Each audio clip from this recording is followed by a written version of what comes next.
Hello, everyone, and welcome back to Swim or Sink, our 115th edition. My name is Skepadillions, and I am here with the amazingly talented Chads. Chads, are you ready for this match between the British Reckoning and Wipeout Punks? Yeah, I'll be honest, I don't know a lot about the British Reckoning. I also am not good at a British accent, unfortunately. Wipeout Punks, though, common name we've seen a lot. Really good team. It's going to be interesting to see them play. Yeah, and they're seated super close together, which is going to make this a very exciting match. Wipeout Punk's kind of a legacy team. They've been around for a long time. Their roster has changed and evolved over said time, so I can't wait to see what they're doing recently within Splatoon 3, because for the amount of time that I have known of them, Shads, Splatoon 2 had a very stable meta. So a long-term team like Wipeout Punks, they're very experienced in working together. I can't wait to see how they're tackling familiar map modes like Tower Control, Inkblot, and Rainmaker Humpback. Oh, yeah. Well, if experience has taught us one thing, speaking for both these stages, any weapon that can ledge camp is going to have a lot of fun here. You're going to love playing roller here, sloshers, Splatanas, former president in Splatoon 2, but definitely have a great time ledge camping. Blasters, which are definitely better now than they were in S2. Arguably so. I want to see if anybody's going to be bringing out the S Blaster, particularly like you mentioned, the ledge camping potential that it might have on Humpback, but then it also has a Reef Slider for that Rainmaker Repop. Before we get to that point, we will be starting off with Tower Control Inkblot. Yeah, we already see one Splatana, two Splatanas actually coming out, the Neo and versus the Vanilla, so Missiles versus Hammer. A moment of silence for everybody that still has trauma from Missiles in S2. Then we see familiar weapons such as Splash being on both teams. Double 52 gal on the side of Wipeout Punks. Don't see that too often. Looks like the Splash is going to go down pretty quickly, as well as the Splatana on the British Reckoning. But we already see a crab coming out. It looks like it might have to get forced back by those missiles a bit. What I'm seeing initially from both of these comps is that you have that very slow, stall-heavy crab comp that's sort of being made up for pace with the dualies instead of double splash, versus a very fast double 52 enabled by those beacons from the missiles. Arguably, Wipeout Punks trying to counter what we've known and developed as this splash meta that really just likes to get there and get set up on those stacks. Yeah, the missiles and, of course, the Taylor Whale will do a very great job of forcing those crabs to displace. But right now, the British Reckoning seems to be the one going pretty strong. You can see that the 52 on the side of Wipeout Punks is going to use that 52 special to really clear out the stacks a little bit, but they only managed to take two down. A third goes down now, though, so this might be the chance for Wipeout Punks to make an impact. Rattle is going to go straight onto the plat, too, so that's really nice. We see Wipeout Punks already in the bats. Rattle here taking on this Nautilus. And then are they going to get a double? There's certainly ducking and weaving, and now they have that whale ready to go. The fact that they have this bats really is going to enable them to clear this second checkpoint very cleanly and clearly.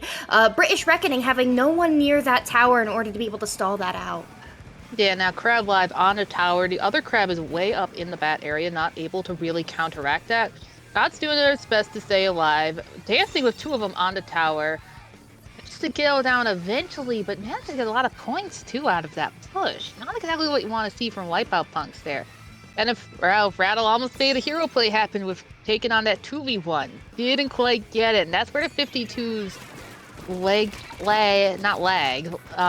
fire rate, we like calling it the lag weapon because the fire rate does well with latency. But when it's just a straight up battle like that, it can be hard when you're missing half your shots. All right, well, you can see the Nautilus already has control of that right side of the map. They're going to get as much paint down as they can in order to try to break Wipeout Punks back in. They have that storm, but they're already one member down, so the British Reckoning going to be coming back in very clearly. Despite the specials being burned, they're already up on that plat.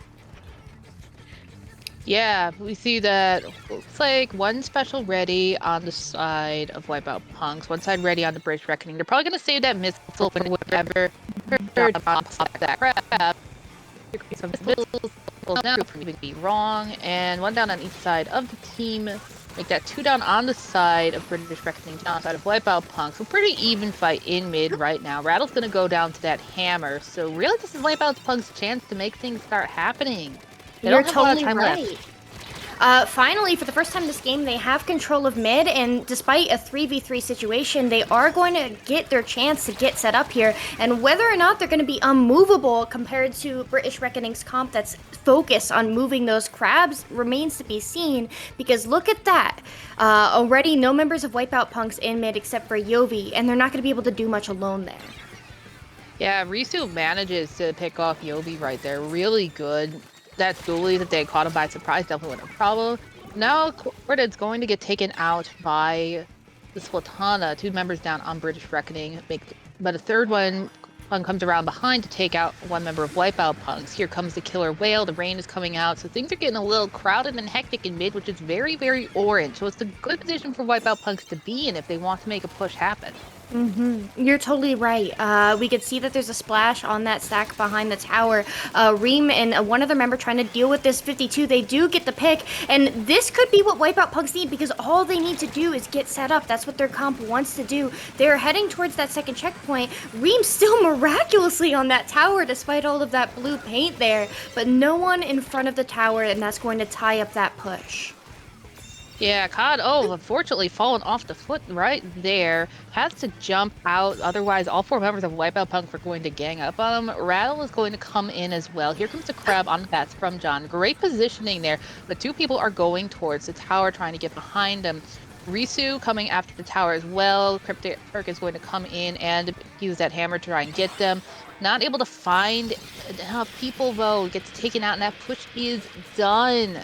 So Yeah, like 1-21 is going to be our final score here. What was amazing about that push is that Wipeout Punks popped 2 crabs on top of a British Reckoning's plat. They had one on the left part of the plat near the rail, and they had one physically on bats above shell. And they were just shooting both of those crabs towards that spawn, but the British Reckoning's comp did exactly what it was designed to do and displaced those crabs and forced them out of that area. And in the end, they were able to dive that tower and maintain their very narrow lead. And that's really phenomenal play there and really showing what the British Reckoning's comp is designed to do against a comp like Wipeout Punks. Yeah, that's a bad matchup for Wipeout Punks, comp-wise. You have a comp that's designed to specifically counter what makes your comp so good, and unless you can figure out some way to neutralize the biggest threats on those comps efficiently, you're just never really going to have a chance to push in. Honestly, that was very refreshing. It's been a couple of months since I've commentated with all of my move going on. But that being said, I haven't had the opportunity to really see something that's designed in practice to displace crab. And I knew it as soon as I saw it. As soon as my eyes laid upon that double 52 wiper, I was like, yep, they're going for those crabs. And that's exactly what happened. Now, the question for me is Wipeout Punks going to maintain this double crab thing that they have going on, or are they going to switch it up? Because frankly, against that comp, they might need to, and whether or not they have the practice in that, we'll see. Yeah, so here's the thing. When you face a team that is running a comp that is so good at countering yours, you can make the argument that you want to swap to something that maybe counters their comp a little bit better. Maybe drop a crab, maybe drop both in this case. On the flip side though, if you're not very experienced with running that other comp, Yeah. then you're just going to shoot yourself in the foot anyway. It's always better to play the weapons that you are most comfortable and most familiar with than playing something that hard counters the other team's comp when it comes down to it. You're going to do better if you play weapons that you are well versed in using. So there's this saying that I heard once upon a time where if you get your opponent to change their comp because of how you're countering it, you're already winning. So we'll see whether or not they stick double crab because it could perhaps be more of a liability. And yep, there we go. They dropped both of those crabs, bringing out that Anarchy Nova in order to be able to shut down any pushes into their street, as well as the Tri-Slosher Nouveau, which is going to have a very similar function with that Fizzy Bomb. Honestly, though, not surprised to see the Tri-Slosher Nouveau. Not surprised to see them drop at least one of the crabs. A little surprised to see them drop both. But we'll see how it works out for him. Already, map is pretty even. 2 down on the side of British Reckoning. John is going to take to that skies with that inkjet, which is that weapon is so good at getting those out. Certainly makes up for some of the lackings of the main weapon. And Cryptarch is going to do a great job holding off these 2 members of British Reckoning here at the exit, while the rest of their team comes up from behind to pick up that Rainmaker. Yeah, and look how differently this is playing out already. We saw the previous game, the British Reckoning had a very strong lead and was able to maintain that for the majority of the game, versus now Wipeout Punks has their opening push. They managed to get in there quite quickly, and it's because they're playing a different game than they were the previous match. Yeah, Weem is going to go down to 1 member of the British Reckoning, and 2 specials are in line for that team as well. So they're going to try and make something happen with this push. You can see Rattle is watching that Wiper over on the right-hand side of the map. They know that it's there, so there's not going to be any cheeky little flanks, but John is going to delay this Rainmaker a little bit here with that Inkjet. Not able to pick anybody off, but that's a really good placement for that Inkjet. Really delays the Rainmaker advancing. Doesn't stop the checkpoint from cracking, but manages to hold them at 60, and that's a really good choke point to hold an enemy team at.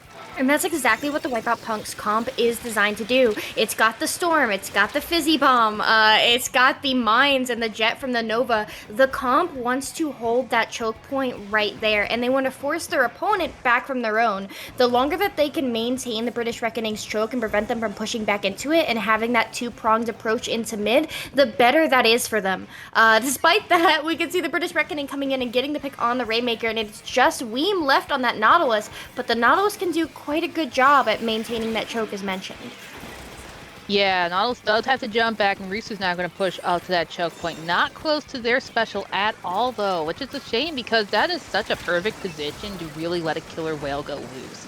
We do see that the crab comes out, another great special from there, but it's going to get taken out by that Inkjet. Take that a full wipe on the side of British Reckoning. Excellent defense and special coordination there from Wipeout Punks.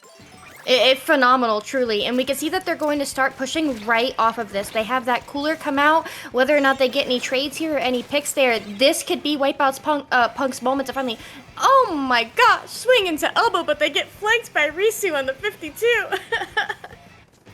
Yeah, but with 3 down on the British Reckoning again, that just delays them, and unfortunately, that's not the delay you want. But you see Rattle sharking there, wisely letting the Splatana go past them, not trying to get that pick, even though they could have gotten it just so they can get the bigger fish. The Rainmaker going down. A trade there for Rattle, but one in their favor since they stopped the objective from moving. And now Reese is going to come in with it, his killer whale, try and get somebody, not able to find it as 2 members tag team them.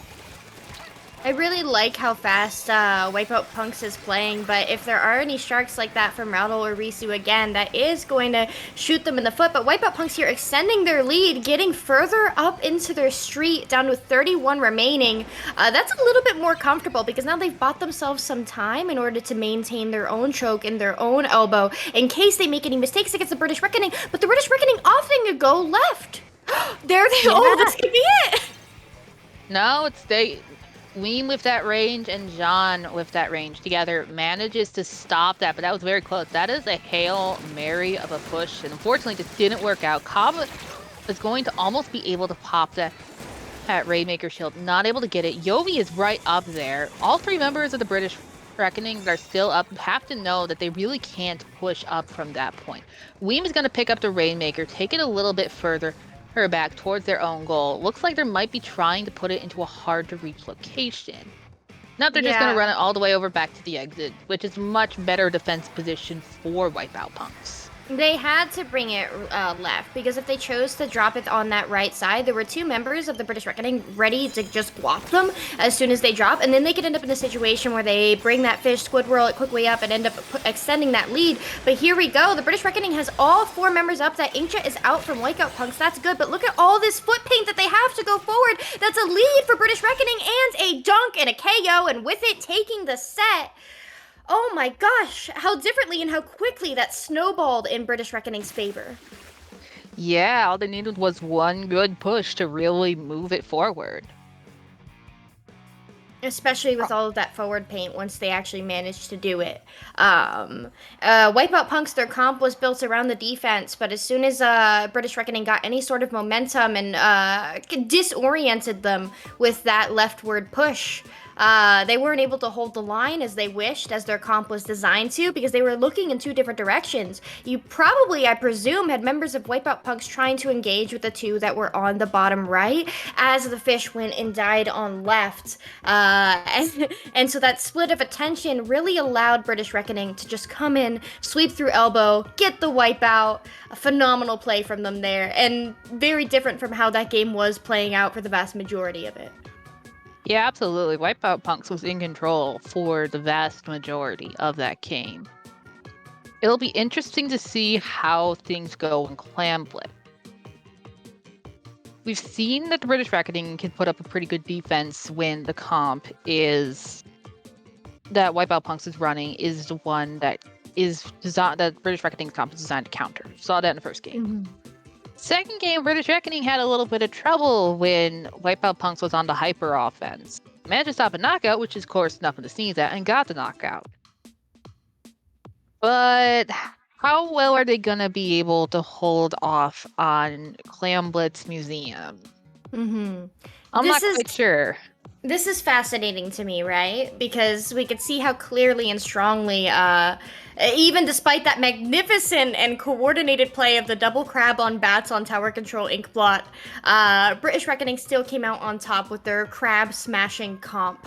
That being said, Wipeout Punks did change it up, and they did do so beautifully for that second game with their "we're playing the map mode to cheese it" comp. They wanted to hold elbow because they know that teams are going to prefer to push elbow. That being said, the moment that British Reckoning pushed from the leftward side, the whole idea playing around the concept fell apart when the opponent didn't want to play your concept. So whatever Wipeout Punks does here, I'm curious as to whether or not they choose to play the comp or the concept. Looks and they're like going they back to the comp. With the comp. British Reckoning not changing anything. Of course, it's worked great for them. Cryptarch swapping off the Splatana for the Machine. Mm-hmm. Really good weapon on this map, even with all the nerfs that Machine has reach right now. Rattle is going to go for the insta-flank onto Wipeout Punk's plat. Manages to pick one, drops down into mid, gets taken out by Cryptarch on that Machine. Mid's pretty even right now. Gotta say though, I would think that Wipeout Punks is going to have an easier time pushing in. They have two grabs and they have the Booyah Bomb. They can only need one of those two specials to really do it.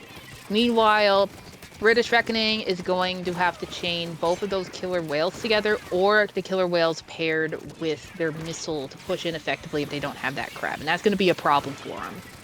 And there comes that Booyah Bomb, but there's another rat there from the 52 on that right side. Every single member of Wipeout Punks has to turn and address that, but they have enough clams in order to be able to push here. The crab coming out from British Reckoning up on that top right side, gonna shut down any approach into plat here for the moment. And the members of Wipeout Punks are forced back. That being said, they have excellent control of mid, but the missiles come out. Look how far the British Reckoning has managed to get back in. All they need is some back paint, and maybe they're sitting pretty. Yeah, but you'll be managing to take out that forward flanking member of the British Reckoning. You can see Rat coming down as well, so they've lost both two members of the British Reckoning.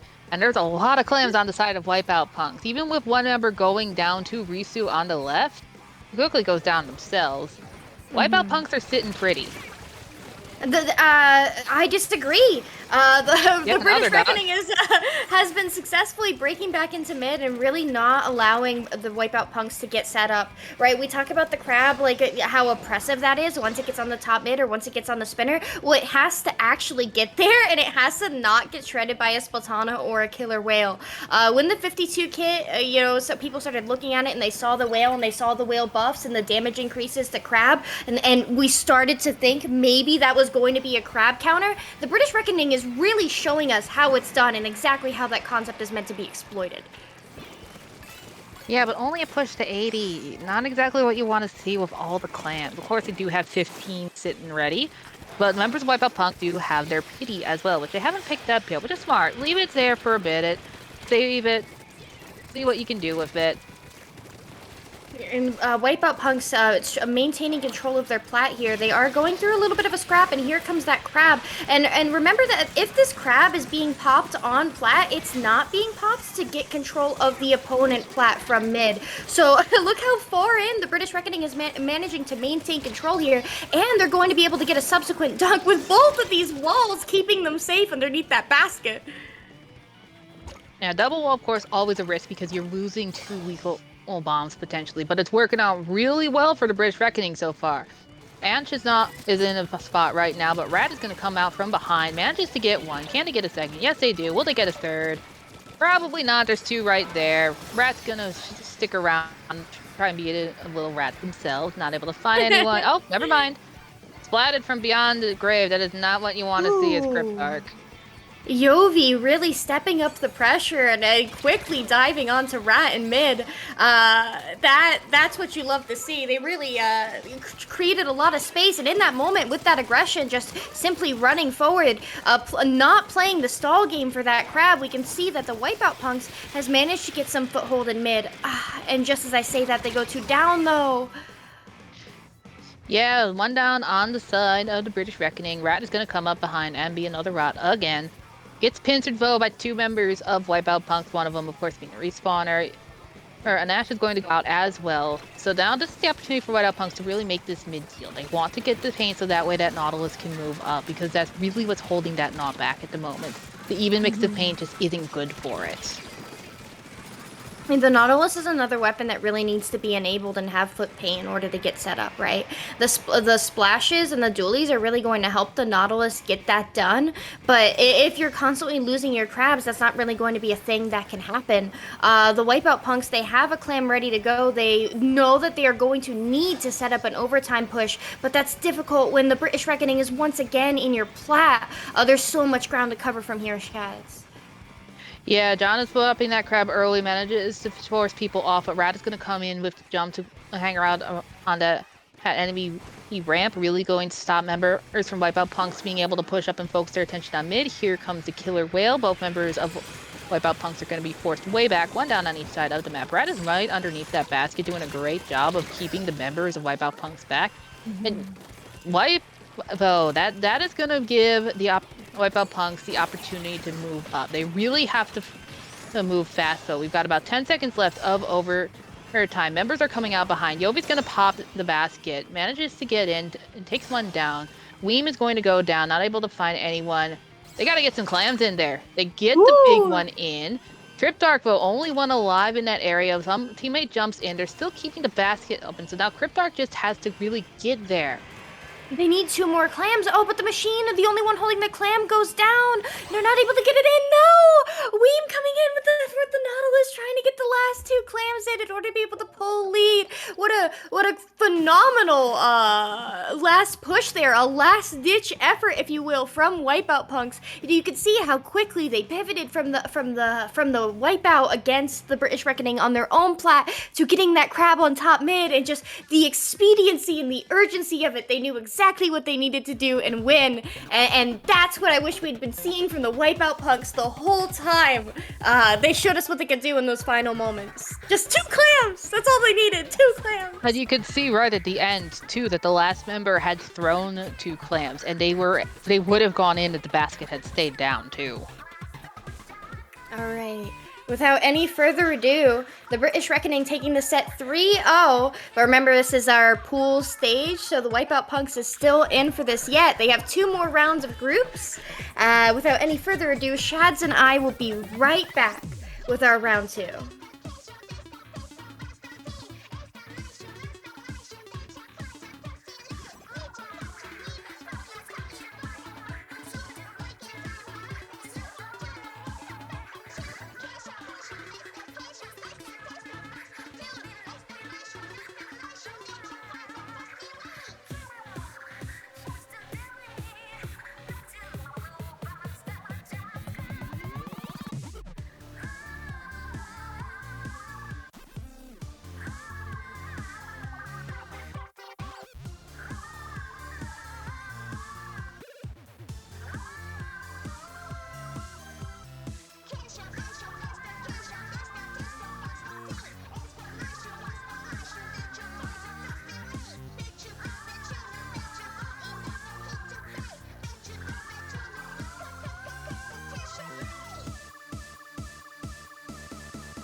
Hello, everyone. Welcome back to Swimmer Sake 115. We are starting off our round two with OctoPi and Velocity.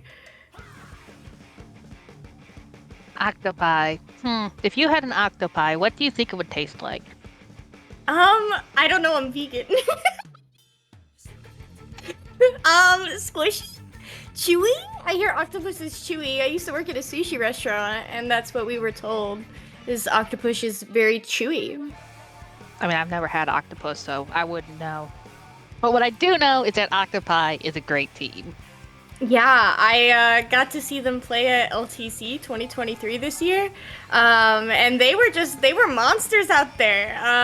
Really phenomenal and quickly growing team. Recently got low inked banned. So that's very exciting. And then Velocity, kind of the mid-level, like a buzzsaw of sorts, if you will. So I'm curious to see how this upstart that is OctoPi and how quickly they're growing do against a team that isn't really long term, hasn't been around a while, but has gotten some very good results very quickly. Yeah, so it's definitely going to be interesting to see how these two play together. You kind of have this new up team in mid-level, as you said, OctoPi, and then Velocity, of course, really well established, definitely doing well for themselves. So who's gonna win? Is it gonna be the new guard or is it gonna be the old guard?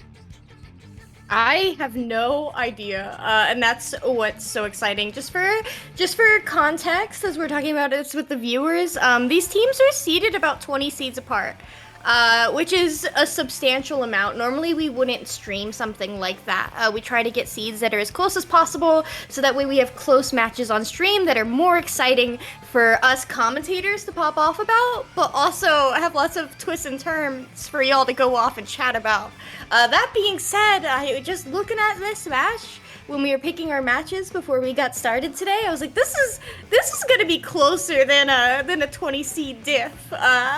I'm really excited about this one. Yeah, definitely gonna see how this goes. So here we go. It is going to be Splat Zones on Flounder Heights, and the Bucket Brigade is in full force. We got OctoPi here in that light blue color and Velocity in the pink. We can see that OctoPi bringing out this bucket comp. We're gonna play around these walls. We're gonna make sure that you can't get through the choke in mid. And similar to what Velocity is doing, except they're probably going to be playing around the flanks from the brushes quite a lot. And one thing that I do notice now, seeing the person playing, Bronze on that CJ used to be a member of License to Krill, one of the few sponsored teams that was in the scene. So it's going to be interesting to see how they play as well. Here comes the Booyah Bomb, and the Bucket Brigade rushing in full force, manages to get the brush. One of those buckets going down. Somebody tipped it over. And we could see that chip coming out from the killer whale, but nobody in place to really follow up on it quite yet. OctoPi rather grouped up in their elbow there. The trip strike's coming out. Maybe now they start moving their bodies forward, but they go two down. We could see that it's just the try and the machine in that elbow area doing their best to maintain control of that there, but they are going to have a really difficult time without their teammates. Yeah, Potato doing a great job. That's a nice, I think they're on a 3-kill streak or a 4-kill streak. The last brush is right there. Manages to take 2 down, it looks like. But that delay on the zone is going to be really important. With 3 members of OctoPi right now, they could manage to get that cap on that second zone, and they do. So a hefty 48-point penalty on Velocity. It's going to take a little bit to get through that.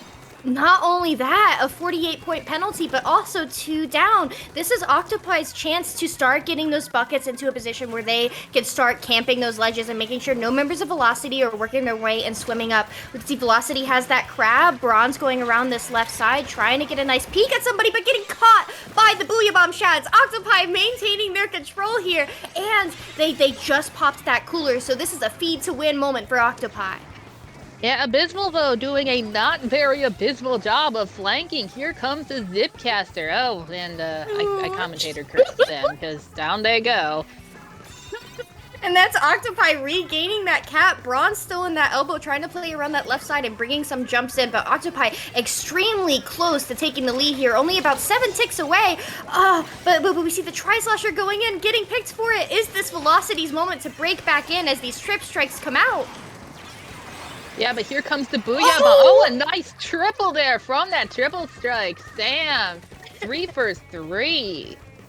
That's crazy. And realistically, oh no, a Oh, DC on the side of Velocity, and it's going to be played out because that is beyond our replay timer, Shads. yeah, that is one of them went poof. The triple strike triple was just so Too good that powerful. Sam DC. Though that's why you do not get triples with triple strikes apparently.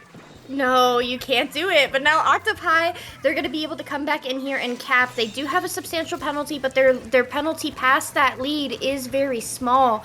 Especially when we're talking about a 4v3 advantage in a map mode where pushing in together from various points of the map is that critical. Velocity is going to find themselves at a significant disadvantage here in particular.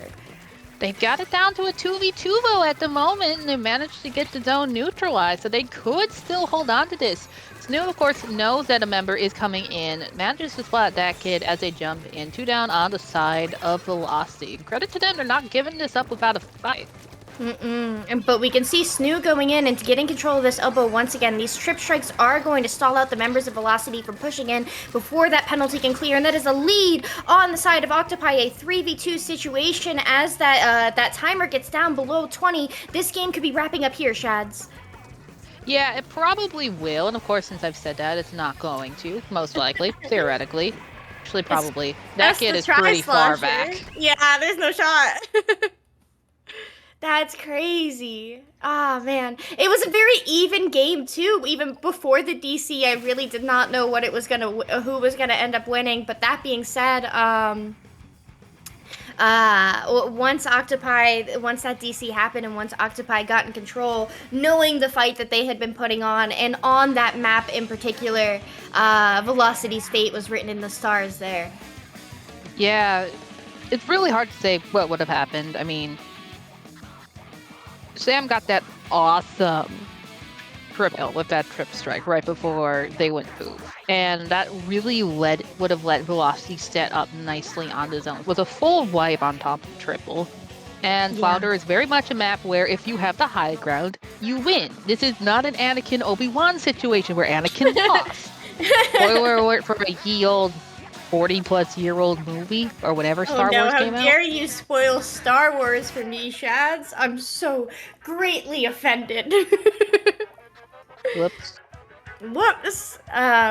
That being said, we did see a very Flounder-esque comp there for Splatzone's Flounder height, right? You have the brushes that are playing off of their floppy hitboxes. Same thing with the machine and the Tri-Slosher.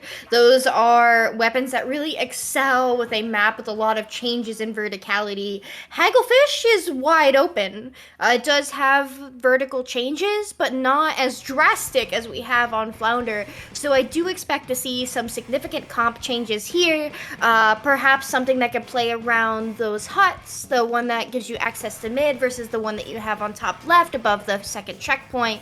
Something with a little bit more range here, and maybe even a special with some longer duration, like an Ink Storm, in order to stall out those checkpoints. Yeah, speaking of Ink Storm, Bronze on that custom Jet Squelcher has an Ink Storm. I think we'll probably see Bronze stick on that. He's been playing it a lot in his streams, and he's always been a backliner. Other people, though, I don't know. I mean, Raj can be a lot of fun on this map. Crab? Very fun on any map, provided you're the one in the crab and not on the other crab. I think the Burst Bomb's going to get a lot of value in terms of playing around those drops as opponents try to flee. You just try to Burst Bomb at them. That's what Burst Bomb does. But also, similarly to what I was describing with something more range, very obviously the Crab Tank is going to fulfill a similar role without actually having to transition your whole comp around it. So yeah, there will be crabs. That's crazy. There will be crabs. Will they be king crabs? Yeti crabs, coconut crabs, I don't know. Crustaceans? But there will be crabs. Carcinization? And unfortunately, no crab fry to have with it. Oh, there comes the leader from Potato. Now that's what I'm talking about with the range. And we see both teams dropping all of their buckets. That was very exclusive to Flounder Heights, but we still see Abysmal on the side of Velocity sticking with that Octobrush and that Zipcaster, and that's going to be very useful in terms of shutting down that new threat that is that E-leader. Yeah, I do my best to be unbiased as a commentator, but I'm a sniper. I'm a simple girl. I see sniper, I root for that team. That being Potato being very aggressive with this E-leader, not hanging up on the tent like a lot of E-leaders like to do, but going down into the nitty-gritty parts, almost being in the mid, actually. That honestly is my worst nightmare as someone who does not play sniper, is a sniper that's a little bit too confident. I'm like, please leave me alone. I don't want. Velocity, though, they do manage to move that leader out of position, but Bronze having the duck and weave there, not able to get that tower to that first checkpoint. OctoPi showing their stuff and maintaining control, and now that leader is in that more traditional position on top of Hut. Manages to pick off the brush that was sneaking around to try and flank him, too. I don't know if that was the leader or one of their teammates. There was a bunch of people shooting at him. Not what you want to be as a brush. Sam not able to really get the leader. Does manage to temporarily displace them, which is good, of course. And the leader's just going to sled up now on top right, knowing that there's pretty much nothing that Velocity has available at the moment to get it up there. They do have the killer whale now, which is definitely going to be helpful, but the crab coming out, managing to get to a nice, well-placed explosive mortar shot. Potato scares me. I don't want to harp on the leader a bit too much. But that being said, how quickly they got from that right hut to that left, so that way their teammate with the splash could come and pop crab on hut, and then they would have that two-prong ranged approach onto the tower. Phenomenal defense from OctoPi. They are not letting up an inch, even if they go one or two down. Velocity's going to have their work cut out for them, especially now that OctoPi is burning their specials. This is their chance to start pushing with that slower, heavier comp, Shads. Yeah, and that is really the thing that Velocity needs to take advantage of. They have OctoPi has a super slow comp with that leader. It's such a slow-moving weapon, especially when it's not the one riding tower. Now, granted, it does need to stick a little bit further back, but with 3 down, really, this is going to be Velocity's chance to push up if they can get the kill here. And Abysmal does, taking out Dindler, and instead of hopping on the tower, Abysmal's going to stick around, and his prepping is most certainly waiting for that E-leader to push up a little bit more so he can zipcast up to it and be very, very annoying, as all brushes love to do. And here it comes.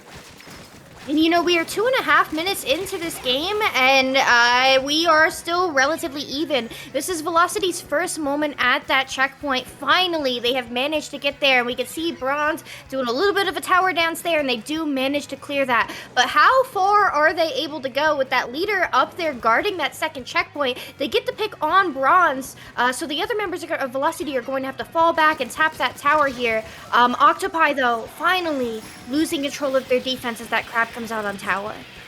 Now that kid pushing way up, gotta be careful of that suction bomb right there, but in a very good position. Uses the wall, tries to tie down the 52 on the other side of the team, and it's gonna be a knockout, for Velocity. There we go. Once Velocity started going, we saw how the speed of their comp really shut down OctoPi's. The OctoPi really was relying on that splash in the 52 in order to get paint down for the pro to be able to set up. And then, of course, the leader getting set up as well, right? Yeah.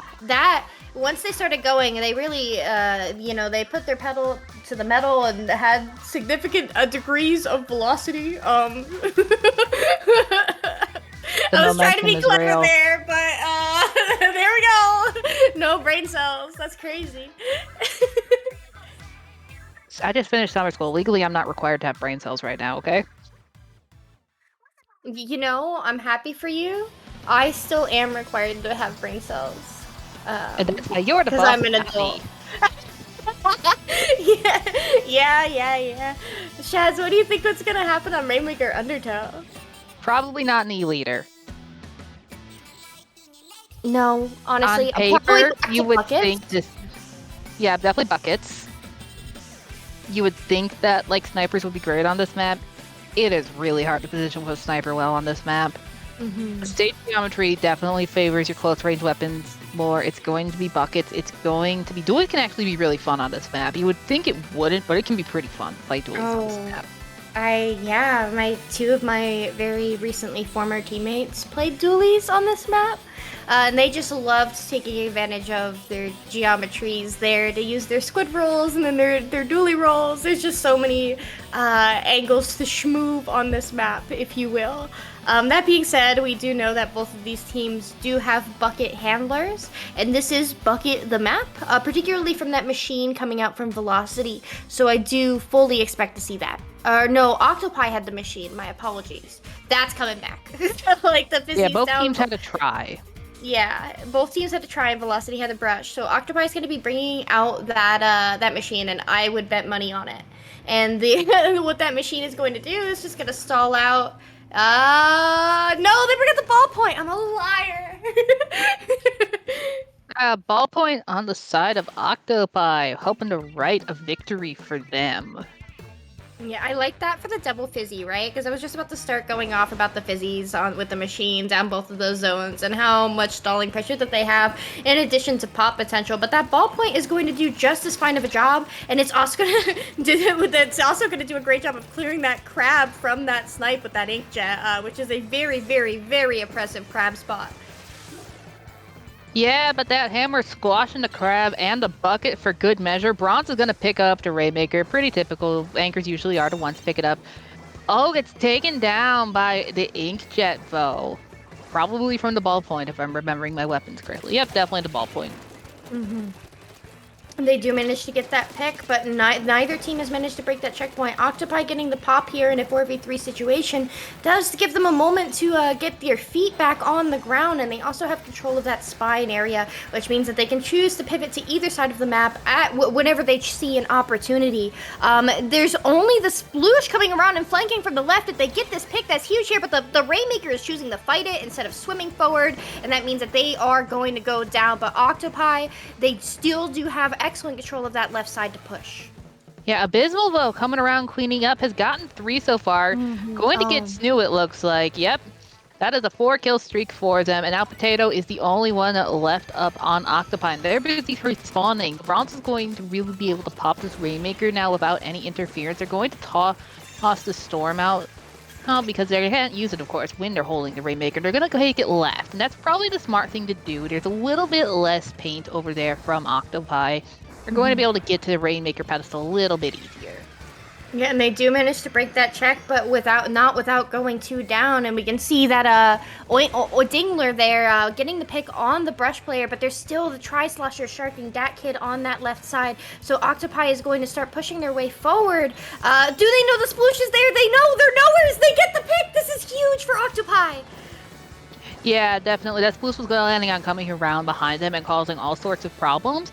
Crab is down on the side of Velocity. The member's not splatted, but they don't have access to the special anymore. Abysmal's just going to rush this Rainmaker. Manages to get one, and that's a full wipeout on OctoPi with the Rainmaker way back into the base. Yeah, Abysmal rushing up to the top. Yeah, this is a concern, the fact that they went down on that right side, because you can see how quickly they get the pop there, and then they just run up that ramp, and they take advantage of the opportunity of where OctoPi went down. Where you die with the fish is just as important as where you take it when you pick it up, and OctoPi paying the price for that. Oh my gosh! They're paying the price for not looking behind them.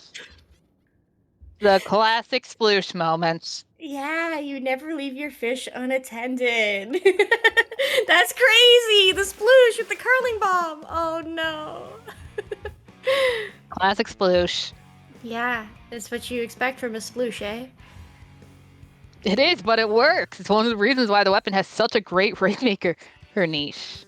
Yeah, especially with the hammer for repop and then just sploosh damage on the shield for popping in general. It's such a valuable tool. And then the curling bomb to paint teammates forward with the fish, or even yourself before you pick it up like we saw there. Velocity showing what makes them special, and the fact that they are all very self-aware players and know how to take advantage of opportunity. So congratulations to them, but also OctoPi putting up quite the heck of a fight. Certainly closer than a 20 seed diff. What did you say, Shad? Yeah, OctoPi a couple months ago definitely would have struggled a lot more than they did in this match. Yeah, they've really started to improve, and I know those results will catch up right behind them, and people will start to see them for what they are. It makes me smile to see how much they've grown. So, without any further ado, Shads and I will be right back for round three. Stay fresh, everyone.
Welcome back to IPL Radio and your regularly scheduled Splatoon music, complete with your courtesy Splatoon tournament.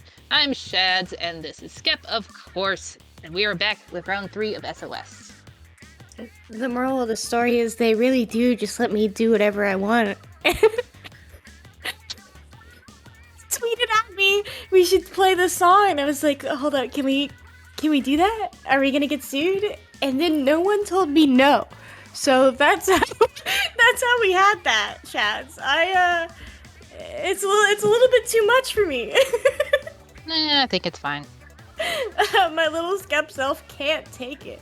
That being said, our next match for our final round of pool shads, Ikaryoku versus Crunchwrap Supreme.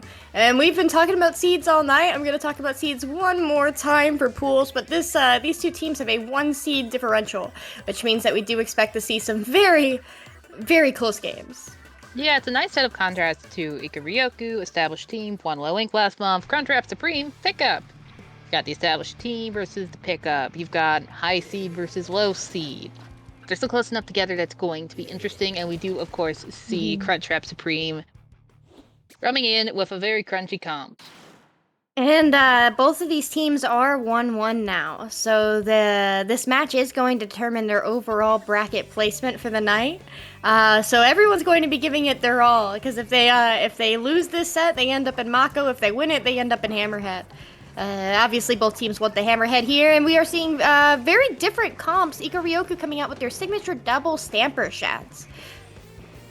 Yeah, this is something that people have seen a lot. Double stamper, a lot of fun to play around. Very difficult to play against if you're not expecting it. It's super mobile, and they've paired it nicely with that ballpoint to provide it long-range support while not sacrificing mobility. Levin coming in behind, getting nice kills, cleaning up very nicely. And here comes the Banhammer.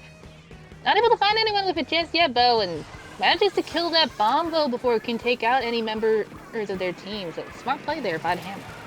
Yeah, and they have this clam ready to go as well as the ink jet, but they are 2 down. That jet's going to come out, and they are going to get a pick with that jet, but there's no one there to pick up the clam. They are providing jumps, but Ikaryoku, they're going for that Hail Mary against the clam, and 2 jumps in, both going down. So Crunchwrap Supreme is going to net mid out of this. Yeah, honestly, when you've got so many people going down and it's this early in the game, it's better to just let the ball die. Don't end up getting members getting staggered just to try and save that 1 power clam. But 1 down on the side of Crunchwrap Supreme with 11 rushing up straight into the face of that E-leader and right to that cleverly placed mine. So they're going to go back to spawn. Zipto, meanwhile, doing a nice job sticking around on the plat and doing their best to pick off enemies in mid. Yeah, and that crab's going to come out, and it's going to apply a lot of pressure. But look at the members of Crunchwrap Supreme. Despite having 4 members up, all 4 of those members are on that plat. And you can see how much capital that inkjet is going to get off of that clustering. That is 3 down so quickly because of how close together their opponents were with that inkjet. Ikaryoku not having the clam in order to make that push really worth it. Pushing ahead of their clam economy. Finally going back, but the time they get this clam here, it is just Navy on the ballpoint. So a lot of smoke and no fire from Ikaryoku. Yeah, sputtering little Ibbers there, not able to make anything happen, but Navy did a good job backing off, which is what you want to do in that situation. Banta going to push up with that heavier duty stamper. Meanwhile, Lem is going to come around, hang out by the exit, see if they can pick anybody off who might be going for a little flank. The dualie's coming out. That's going to be a little bit of a fight down on the left-hand side. And here comes this inkjet Navy once again trying to apply pressure here, but this is a different situation because they are popping that inkjet in mid, and they don't manage to get any picks off of it. Crunchwrap Supreme starting to burn those specials. They get Wet Lemon on that Wiper, and they have the clam to be able to do this. If this crab gets up here in a position where it can threaten plat, this is seriously dangerous for Ikaryoku, but it looks like Crunchwrap Supreme is taking a little bit of their time there, and there comes that crab, but by the time this happens, a little late. The ball is down. It's just a little too late.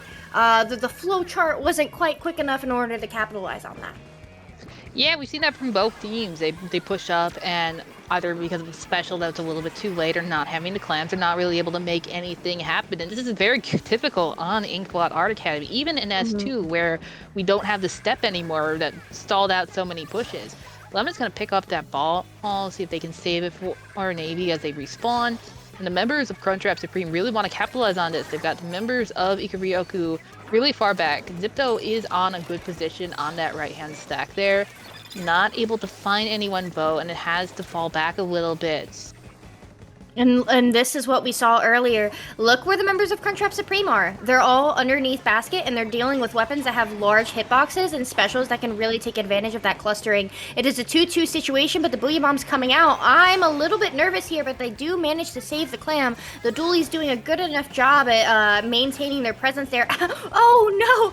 Navy gets the pick with that inkjet. This is Ikaryoku's time to push, and given how stalematey this game has been, this might be the only push of the game. Yeah, it is very possible, but they want to get a couple more clams in just in case. Navy manages to get two, manages to find a third, and they've got only one member left on the side of Crunchwrap Supreme, so really what they want to do is just keep on holding this area. Even if they don't get any more clams, then Lemon's going to come in with a couple more for good measure. But they just want to keep the members of Crunchwrap Supreme locked in spawn at this point. Especially if they can get that inkjet back online and start firing up on bats. But the Stamp are going to do a great job at ledge camping here in order to bleed this basket out. Lemon goes down with Ikaryoku's last clam, so this is their time to back away and start preparing for an overtime defense. Oh, are you kidding? The basket it lasts just a little bit longer than the countdown timer. So Crunchwrap Supreme denied their pity clam and denied that overtime. Ikaryoku, after quite a scrappy heck of a game, going to be taking round one. Yeah, excellent positioning there from the members of Ikaryoku, especially right at the end where the two Stampers were pushed way up into the enemy spawn. Navy was really well positioned on the ramp leading up to the basket, and they had one final member over by the wall, the exit of the plat, to really make sure that nobody could sneak around and flank from the left. I really think what Crunchwrap needed to do there was to send one person on the long flank. In spawn, if you go to the left, you can go all the way down to the side of the map where the trees are. You could have sent somebody down there and come around behind, picked off Navy. That could have definitely caused at least enough confusion for them to really push back on against Ikaryoku and maybe get their plat cleared out. Now, something we didn't see come out, where I mean, it existed, don't get me wrong, but we didn't see shine with being that machine from Ikaryoku. Mako Mart's a very different situation than Inkblot Art Academy, where we know the machines do a great job in terms of controlling either of those stacks, as well as the fizzies in terms of clearing and enabling teammates in order to push past those stacks. So I want to see the machine a little bit more come out, but Crunchwrap Supreme, I think just a little bit of having the idea in their head in terms of what they want to do and win, just a behavior change could really keep them on Ikaryoku's toes. Yeah, especially if they're going to have to deal with double fizzy. Double fizzy on Mako Mart is very, very good. It is quite, especially on zones, right? You can really stall at the zone for a heck of a time on Mako Mart in particular because of how narrow that zone is. I'm curious. We only really saw one successful push on that last game, so we can't make generalizations off of a single push. It's gonna be hard. Inkblot Clamblitz, by nature, is a very stally map. Mart has potential to be a very stally map. If you can get into the lockout position on it, your opponents are going to have a really difficult time to get back in, especially considering Inkblot has that mostly concealed flank route available that the members of Crunchwrap Supreme did not take advantage of. Mako Mart, there's not as many walls blocking your sight lines on that. It's going to be pretty easy to see if somebody's flanking. And given how far Ikaryoku managed to push up into spawn on Inkblot Art Academy, it wouldn't surprise me if they have the potential to get into the enemy spawn in a similar way on Mako Mart. Question: what is Crunchwrap Supreme going to do to counteract that? I genuinely don't. I'm thinking about their comp.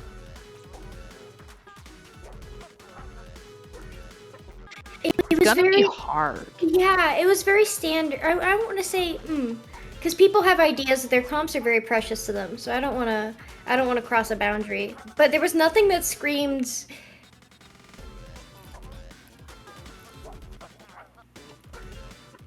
concept. I don't know. I personally enjoy playing around a concept.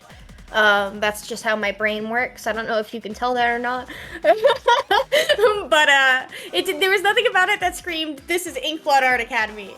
So I want to see that shift towards Mako, perhaps bring some more paint out.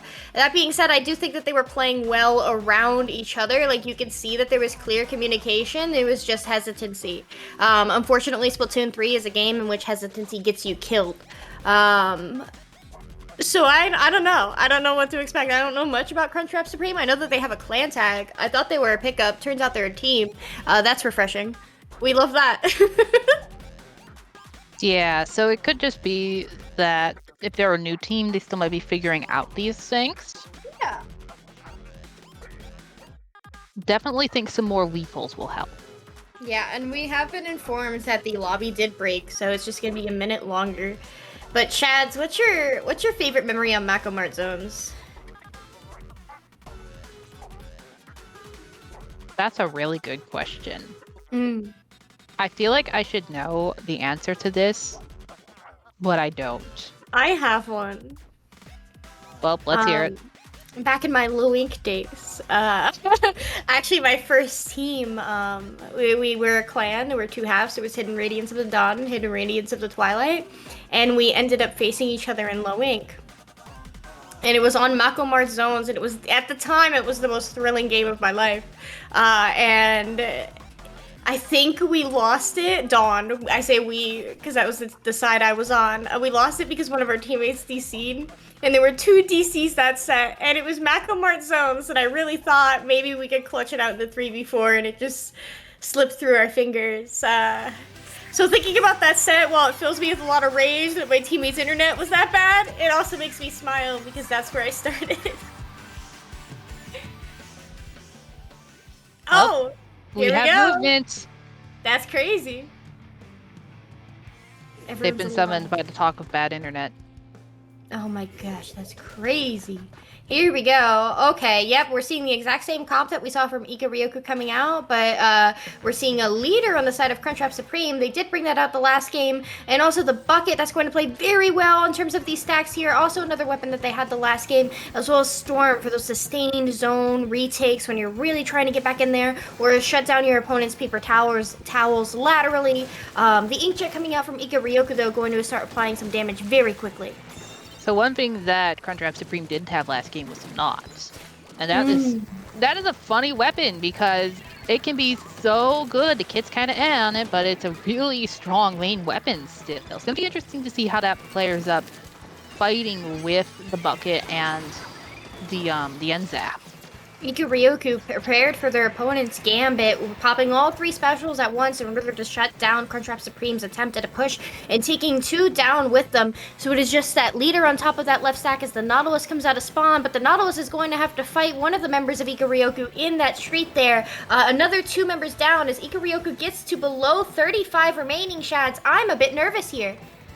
Yeah, right now you can see Ikaryoku really strong in that lockout position. You've got Navy on the right-hand stack. That's where you want the backline to be in that lockout position, just so that way it can provide safe jumps for the teammates. You can see that they've gotten forced back courtesy of a couple specials from Crunchwrap Supreme. But with 7, 5, 6, oh yeah, that is going to be really hard for Crunchwrap Supreme. They're not able to get it. I stopped myself because they got that zone neutralized. Yeah, but Lemon coming in and recapping the zone. Splatting right there. That was textbook. And yeah. what I really enjoyed about that is the fact that we saw Crunchwrap Supreme preparing for the retake. They started getting those specials, and as soon as they had two of those specials online and they popped the first one, I believe it was the Taxicooler from the Zap, Ikaryoku popped all three of their specials at once, denying Crunchwrap Supreme from any of those momentums that was merited from their specials. So a great response to the situation. There was a plan behind it. They held their specials. They didn't just pop them willy-nilly as their opponents were coming out of spawn. They waited for the most impactful moment, and that really paid off for them there. I am surprised it was a 100-0 push, but good job. You read the textbook. I'm surprised. When you have such a good lockout position like Ikaryoku did, also you have to think about the comps. One of the worst things that you can do in a situation like that is be stuck up in your spawn on the ledges with 2 ledge campy weapons underneath you and no way to drop down.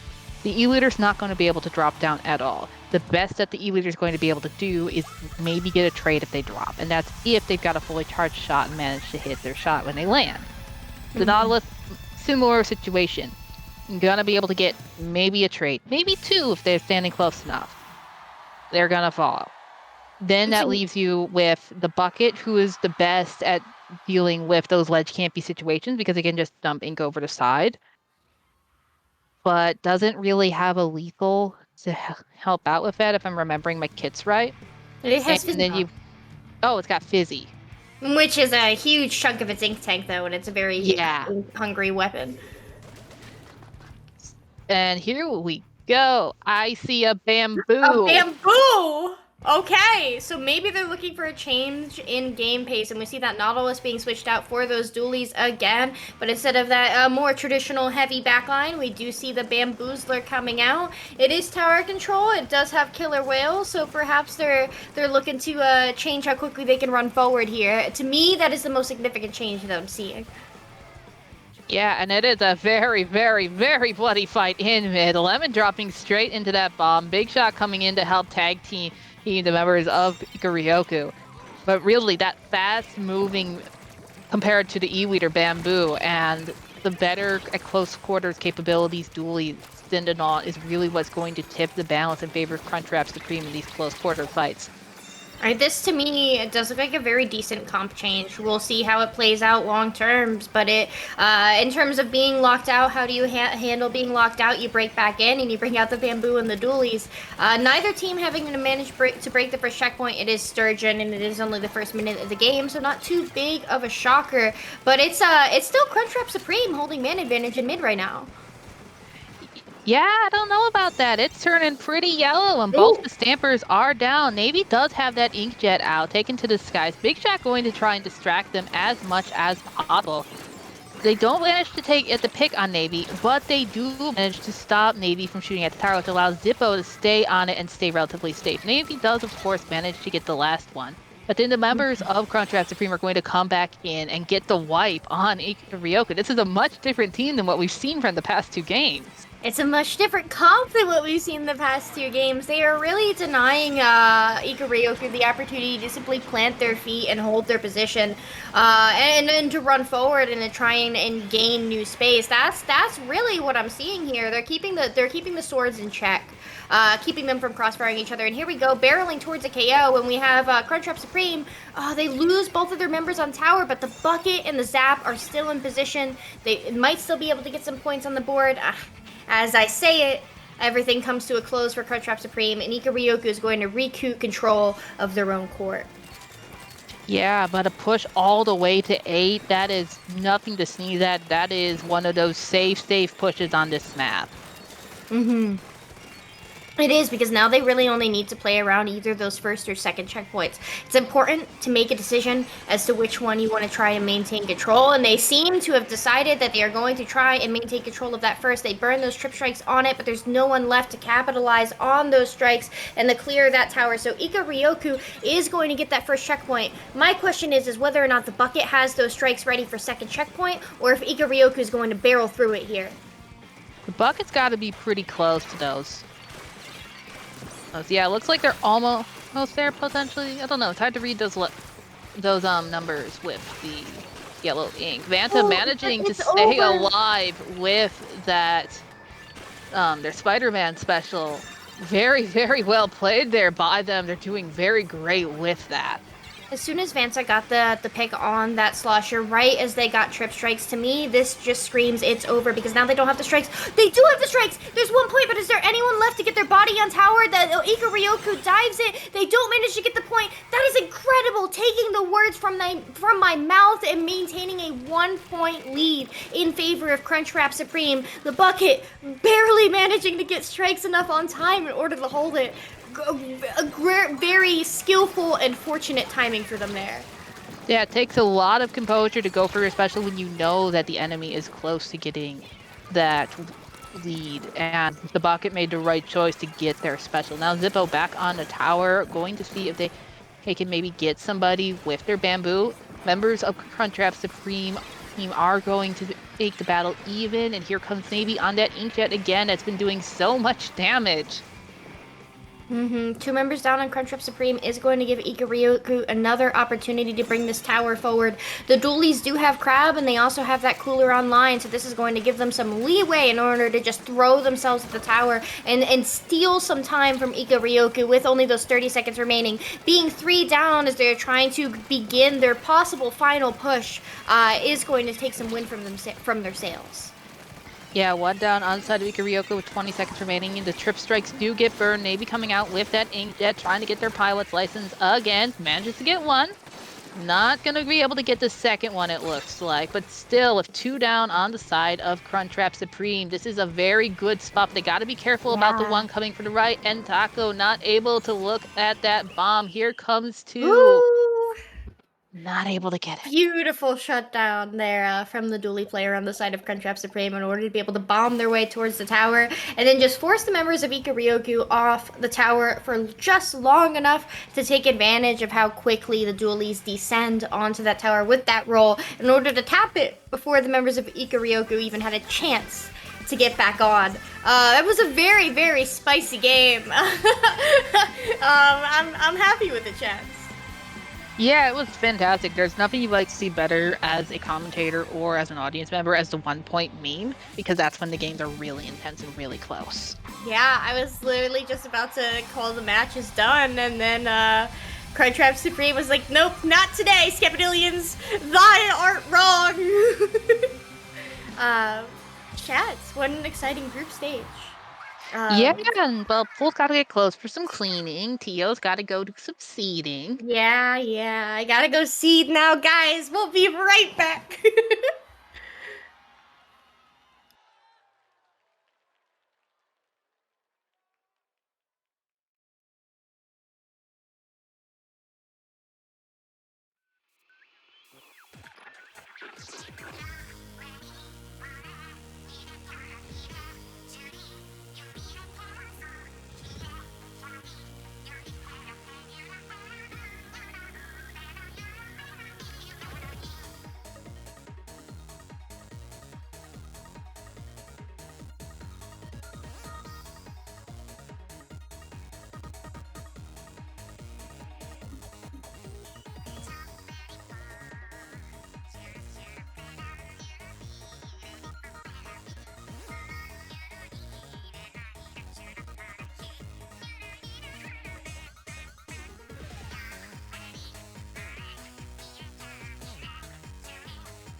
No one can see me, I'm at lost, I feel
Hello everyone and welcome back to Swimmer Sync 115. Can you believe it? We're starting to get towards those crazy numbers again so shortly after 100, chats. Yeah, I don't know what's crazy about 115 other than the fact that it's a COD song, but... You know, sometimes that's all you need. Is a good COD song. So it's not all you need is love, it's all you need is Call of Duty Zombies. Sorry. Yes. Yes, all you need is love and a Call of Duty lobby VC. That's all you need. We'll be starting off with Velocity and Toadstool Café, who had their fourth playing solo as the set started. Can you believe it? In 2023. I can believe it. I can believe it because my team has done the exact same thing in 2023. Anywho, we're going to ignore that and move on to Rainmaker Scorch Gorge. Yeah, we are. I love me some Rainmaker Gorge. It's definitely like the better Gorge mode. I love clams, don't get me wrong, but I feel like Rainmaker is just like so much more. It's more volatile, but it also kind of sucks in that way because like once you get past the first checkpoint on the right side, like you really gotta like. There's no heavy choke point for the defenders anymore. And then the Rainmaker has so many options for cover underneath your typical perches of defense. So I'm looking forward to seeing what both of these teams have here. We do see Toadstool Café in the purple, bringing out the blaster and the OctoPi, going to be very good in terms of controlling those ledges. And then would you check this out? We saw Bronze on Velocity earlier playing the Jet Squelcher, but here we are in Rainmaker, and we're getting a bow. Well, it's important to note that we didn't see them play Rainmaker earlier. We only saw the other three modes. Two down on the side of Toadstool Café. And it looks like they're not Toadstool Café, sorry, Velocity getting cleaned up by the Toadstools. And Abysmal going to get a nice trade there on that jump in. It's going to leave the path really clear for the Rainmaker to wrap stuff. Umbri going down to the Rainmaker. And Umbri's a really good player. very good with that blaster, so it's going to be interesting to see how they play. But the first checkpoint is going to fall to Velocity, and with one down on the side of Toadstool Cafe, they might be able to make something happen here. Yeah, and this is exactly what I was thinking about when I was like remembering like Rainmaker Gorge. Is like once you get past this first checkpoint, if you have people in front of you, it's easy to just walk forward. But that being said, Toadstool Cafe taking advantage of the hitbox from the blaster as well as the zipcaster from the Octobrush in order to flush out the members of Velocity from that choke point. And we can see how quickly that Toadstool Cafe has managed to regain control of mid here, but they lose their blaster in the process, and then the Sploosh is being a rat. Yeah, Sploosh was trying to go for that same Rainmaker cheese that Sploosh is know and love, but Daybrim is going to shut that down and then pick up that Rainmaker themselves. And this is what I'm thinking about from the bow pick right here. Is you have that Toxic Mist to control that choke point, which they're not able to do as they go 3 down. But then you also have the DPS from the bow and the Rainmaker shield, as well as the main weapon itself. That being said, Toadstool Cafe is doing a fantastic job in terms of, it really looks like they're going to be able to push off this. They have the Storm. Oh, you know, Shads, they're 2 down. We need to just stop talking and not commentator curse. They get the lead, which I don't find very surprising. That is a very, very simple lead to overcome when it's 2 points and the Rainmaker's right there. Now, the question is, what's Velocity going to do? They're going to pick up that Rainmaker. Remember, kids, always pick up the Rainmaker. If you can't pick up the Rainmaker, babysit it. Yeah, you know, you just want to keep the fish moving forward, or at least get it into a situation that's more advantageous for you if it does go down. Like here, Velocity, unfortunately, despite the fact that they are 3 down, they do get the fish. Are you kidding me? Smart play from the hammer there. That kid going to go super far and get it all the way to 42. The wipeout from the Sploosh. We were talking about Sploosh DPS with Velocity earlier, right? When they were picking the Sploosh. And I mentioned, like, the hammer pop, but, like, that was just a perfect example of it. Using that hammer in order to pop the Rainmaker and then get a quad. There's no reality in which a Sploosh is getting a quad in a 1v4 under normal circumstances. But taking advantage of that DPS on the shield, that's what we just saw. Yeah, really what Toadstool needed to do was just back up there and let Velocity pop that Rainmaker. Because if they hadn't gone all down, there was no way that the Sploosh was going to be able to pick up that Rainmaker and be able to get anything substantial about it. So I'm going to come in with this crowd, see if they can get any picks. Don't manage to find anything. Do manage to delay Vo. Now they're just going to try and do some chip damage with that burst bomb, which plays very well off the chip damage from the bow and the wide hitbox from the brush. And here comes that whale out from the bow on Velocity, keeping that chip on the members of Toadstool Cafe in mid so that way the Sploosh can do its work as well as the splash. That's just going to give them so much opportunity to get additional picks there. We can see the effect of that whale as they maintain control of mid for now, but now the bow needs to get into a situation where they can start chucking those miss because their Velocity's lead here is not massive. It isn't, but if they can really keep the Rainmaker in a position where it currently is, that definitely helps. You can see that the Sploosh is going to do Sploosh things, come up, not manage to get the Rainmaker, but does delay, gives their teammate enough time to get that crab perched on top left, which takes out the Rainmaker, of course. Junkie's going to help manage to hit that thing. They're going to go for the lead here, not able to get it. Junkie goes down to a member of Velocity, but it's a 1v1, and that is not what you want to see if you're Velocity. This is not going to go very well for them if they can't get this shield pop. Yeah, and if the miss down too, and we can see that with the Squid Whirl from Toadstool Cafe, they do manage to pull lead there by 1 point. With 20 seconds left in the game, Velocity has so much ground to cover to not only get control of their court pack, even with the only the Octobrushes left standing, but also to get that fish all the way across the map to where they can get the points that they need. Yeah, you can see the Bronze is going to just barely manage to get to that Rainmaker in time to pick it up, so we will see overtime. Crab is going to get popped super early. They need to keep track of everybody who's on Toadstool Cafe. They know where one person is, courtesy of the fact that their brush player went down and probably called it out. 1 down on the side of Toadstool Cafe. Junkie coming around on the left-hand side. They got to take care of that. Their Sploosh is down.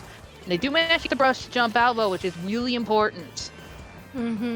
But Velocity meandering with that fish on the left side of the map, knowing that they're going to have to start letting Toadstool Cafe burn through those specials, which we see with that storm coming out. They're about halfway through what the Rainmaker needs to be. As that Zipcaster comes out, they get the pick on the Zipcaster, but Kelp rushing forward to try and get the fish does get shut down by the Sploosh, but now the Rainmaker is alone and Daybrim is staring right down at them. Can the Octobrush come and save the fish? No! Daybrim gets the pick on the Rainmaker, and with that, bringing Velocity's overtime to a close, taking game 1.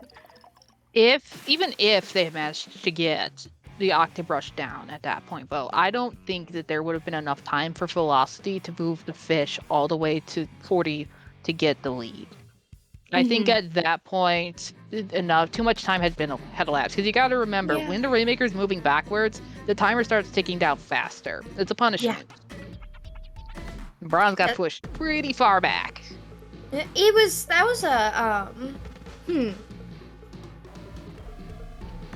That game was full of surprises, Shads. I can't get the Sploosh quad out of my head, to be honest. Also, my brain's still a little bit in seeding mode because I just had the seed brackets. So switching back in the commentary, but that Sploosh, man, what a surprise.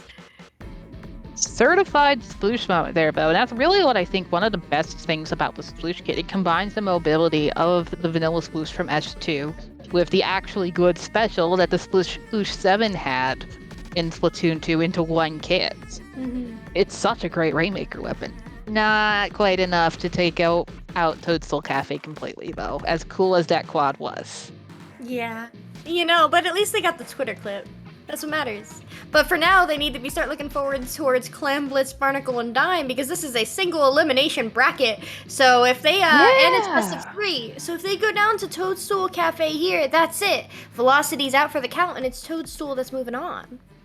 Yeah, it's do or die, and this is a fun map to do the doing or the dying on. Especially if one of them is going to run the Heavy Deco. Heavy Deco is so much fun here. Kraken in general is just fun here, but Heavy Deco, a well-positioned one on this map, can do an insane amount of damage. I know that's what your little rat heart wants, but I really don't expect it. Do you think they'll run a Blob Lobber, though, Shads? Probably not. Gosh darn it. Well, we're both disappointed, but we see some cool weapons. Umbre is going to bring out the Rapid, which can also be very good on this map. Kind of fills the similar niche that the Blob does by poking at enemies and getting that chip damage on them. Mm-hmm. What I'm really excited to see that Rapid do is pop Inkjet, right? Especially to clear once they manage to break back into basket and the members of Velocity would be coming out of spawn. Clearing that top left area so that Velocity has nowhere safe to drop will really allow Toadstool Cafe to bleed out those pushes. Yeah, really, Velocity does not want to bleed, and they are bleeding hard. 2 going down. Kelp going to rush forward on this right-hand side, not managing to find anybody. Umbre has the ball. One down vote on the side of Toadstool Cafe, and with Abysmal going in, lift that brush, just really poking at them, trying to keep them occupied. It's not really going to help the members of Toadstool Cafe push up, and 2 going down, including that Inkjet. Oh, that's gotta hurt. Mm-hmm. All right, Velocity having excellent control of mid here and decent control of the clams, especially if they start managing to pick up the ones that are on their plat. They might be able to start looking at a push here. That being said, I'm concerned by their lack of push-enabling tools other than getting picks. They're really going to need that crab to do its work here in order to clear this street. They do. 2 members down on the side of Toadstool Cafe as they make me eat my words. This could be a Velocity's time to shine and show that they are still in this set. An effective wipe because that last member of Toadstool Cafe jumped out. So it was essentially a buy 2, get 2 free special there. Here comes Abysmal on that Zipcaster, putting up a lot of distraction in that spawn, really preventing 2 members of Toadstool Cafe from pushing up. There is a trade, and now they got to really focus on that knot and on that rapid. They got to unseat them if they want to push in any further. Mm-hmm. They do manage to break that basket, but look at all that purple paint underneath that basket. That's going to make it harder for Velocity to score clams, except for that 52 up on that top left side. We can see Toadstool Cafe does get the pick on the crab, and they're going to start being able to break back in here. Getting the below 65, 60, that's all an all right opening push. It is a lead. I want to see where they go from here. Yeah, it's a respectable opening push. Definitely easily surmountable, though, especially on this map. Inkblot Clams, this is not. This is a map where you expect to see scores down in the 40s. Interesting perspective, Shads. Admittedly, because of my move, I haven't had an opportunity to play this map other than Clams, Tower, and Zones very extensively. So I'm familiar with it from a geometrical perspective, but not necessarily how it has been going in practice in games. But look, as you mentioned, here comes Toadstool Cafe. They have all of that purple paint underneath that basket and 5 clams. But let's see if they actually manage to start scoring them, because it looks like they're giving this up rather quickly. Yeah, they backed off a bit with that crab there, and that allowed members of Velocity to recover and push back in. So, again, I mean, not a bad first push. It's respectable. Not typically what you would consider a game-winning push. You can see that both members of Velocity and Toadstool Cafe have power clams at the ready. One of them is going to go down on the side of Toadstool Cafe. So both teams are kind of scrapping it out right now, trying to get ready for a push. One member of Toadstool doing a nice flank through mid to try and get it pushes, but all the way down to 41 for Velocity now. Make it 21. This is more what we're used to seeing here. Yeah.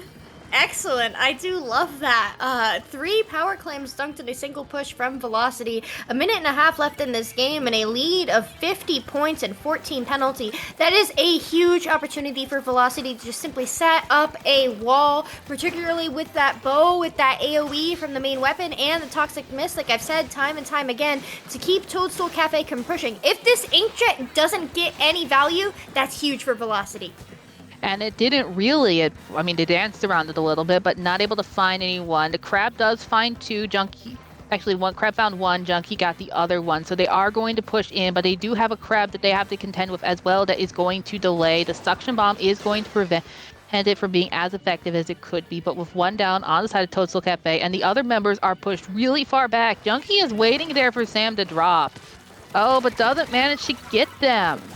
And then the brush comes in, Abysmal getting a pick on one on the plat and forcing the other 2 back, dancing around in mid, but more importantly, Toadstool Cafe is not under the basket, and that is exactly what Velocity needs right now. They do have the clams, though. They have the 15 clams, as well as the unpicked up power clam back at their basket they got as a pity. Junkie is going to make a ball, and then is going to toss it, probably so they can use that Spider-Man special, but Umbre's got to go and pick that up. But it deactivates. So that clam dies. They still Granted, Daybrim still has 7. They still have 7, and they have about 18 seconds now. Daybrim does manage to form a clam, but there you go with Abysmal coming in from behind with the brush and getting a triple. Are they going to get a quad for the lulz? It doesn't look like the splash is anywhere to be found. That is a wipeout thanks to the remaining members of Velocity, tying up our set 1-1. Abysmal really said, buy 2, get 1 free special right there. Yeah, but it would seem that way. Ah, man. All right. We're 1-1, Shads. This is it. Oh, those We're are the going best. to a game 3. Yeah. Finals game sets are always the best, because then both you got one team riding this high of like, yes, we didn't get eliminated, there's still a chance. And the other team who has been riding this high up until now is like, oh shoot, we could actually get eliminated by these guys. Okay, so we've seen bronze on the bow. That fascinates me. It's very different from what we saw in their set earlier against OctoPi, where we saw them running the V-Jet, right? You mentioned that it might be a Rainmaker pick. You were probably right on that. But we saw it come out in Clam Blitz, Barnacle, and Dine, which makes me think that sometime between their set with OctoPi and now, they have just decided that bow is it, and that's what they're going for. That's what I'm presuming. I don't know. I can see an argument for both bow and for C-Jet here on Splatoon Tag. Yes, bow, of course, agree. great tip damage. It's working really well in the comp so far. On the flip side, bow, C-Jet also has a lot of chip damage, and it maintains that Toxic Mist that allows them to really delay the team. Yeah, I love the Toxic Mist on the flanks here on Hagglefish, particularly on that right side, which is where a backline is traditionally going to be watching for flanks from Hut, where they can still impact the zone, right? So, I can't wait to see whether or not we're sticking bow or whether or not we're switching all the way back to Jet from earlier in the night. What's cooking in the kitchen, Bronze? Is it pasta? Is it burnt? Maybe you should talk to Havoc. I don't know. What would be cooking in the kitchen? Well, I know that Velocity's probably hoping that it's going to be toadstools. Yo, they're cooking mushrooms. Are Yeah. toadstools a real thing? Is that like Yep. Can you eat them? I mean, you can eat anything. Whether or not you survive afterwards is another matter. Is Velocity going to eat a toxic toadstool, or are those toadstools edible? I don't really know in terms of culinary experience, but we are going to find out what that means here on Splat Zone's Hagglefish.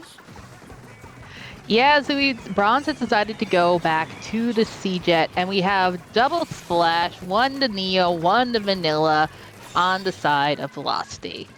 And I understand why they would bring out the Sea-Jet for zones. Bo doesn't...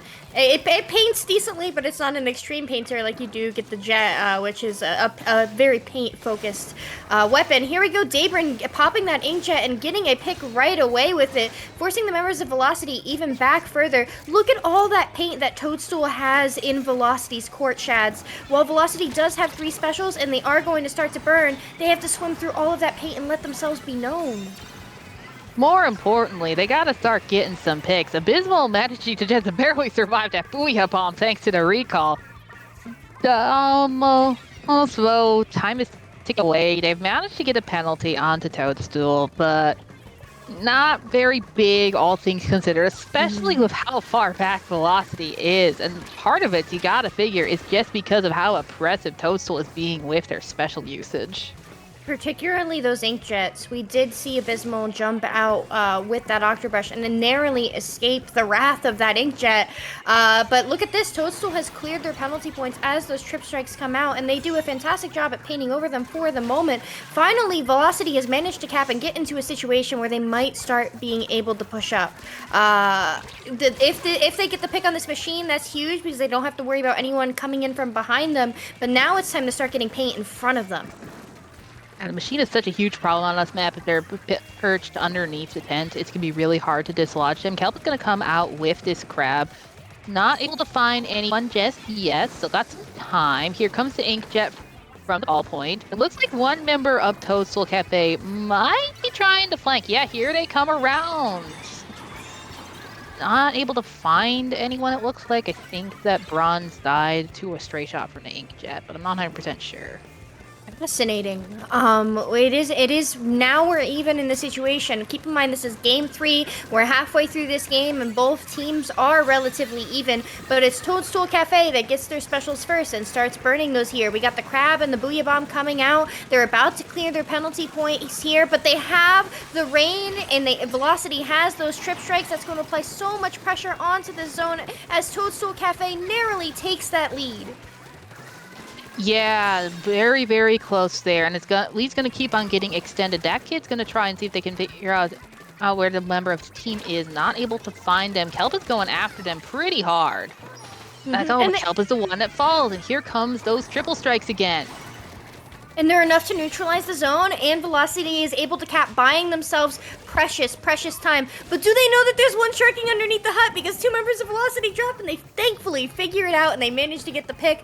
Now they find themselves in a 4v2 situation, having to deal with that Inkjet up on that hut. But if they manage to get in front of the zone here, they're time and time again unable to find themselves ahead of that zone and start situating a lockout. And that's how Toadstool Cafe keeps recapping the zone so quickly.